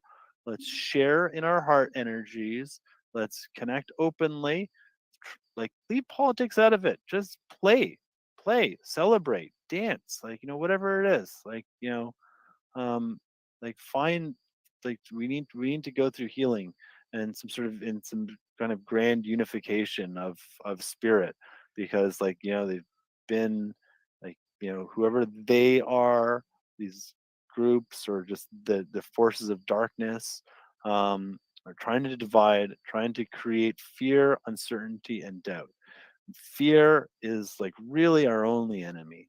Like, and don't be afraid of yourself, and don't be afraid of your words. Like, your actions are everything, and like, you are omnipotent and omniscient. So stand in your power and recognize everybody else has their own power and their own crown on their head, and everybody is the king or queen or their kingdom. And respect one another. And I'm super grateful, Brandon and Rick, for having shared this 3 hours with you. And let's do it again sometime. And until then, and to everybody who might be listening, thank you very much for being part of this. If you're interested in like connecting, please feel free to connect, or not. It's up to you. But yeah, just do the best you can. Then there's another book too called The 4 Agreements that I'd highly recommend everybody read. And I'll just give you the Cole's notes on it. The first agreement is be impeccable with your words. Second agreement is don't take anything personally. third agreement is don't make assumptions. And the fourth agreement is always do your best. It's a short book, beautiful book, very ancient wisdom, ancient Toltec wisdom on how you can live a freer and more love-filled, purpose-filled life.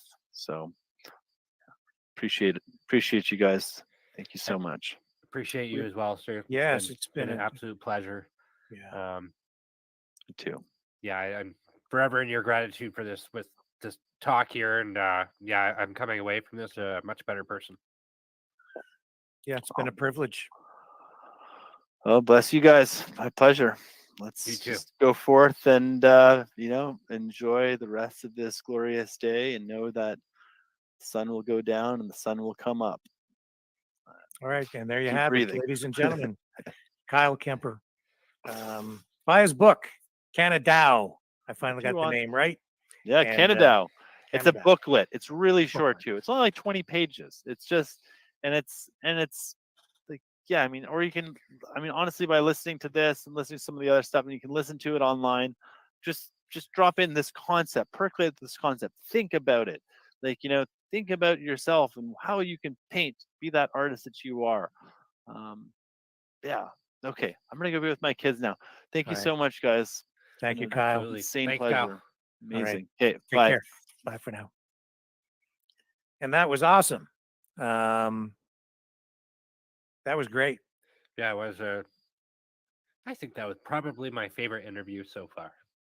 Yeah, I didn't hard-hitting questions. Well, it was a conversation. That was what I was expecting it to be. It wasn't like I was here to grill him on anything, right? Or ask hard-hitting journalistic questions. But there were some things that we had to touch on. I think that we're maybe a little bit on That's just the it. touchy side for him personally, right? Well, that's just it. I mean, we asked this man to come on our show, and we talked about stuff. And you know what? A lot of the questions that about his family life were intensely very much so personal stuff that you're not going to talk about. Right.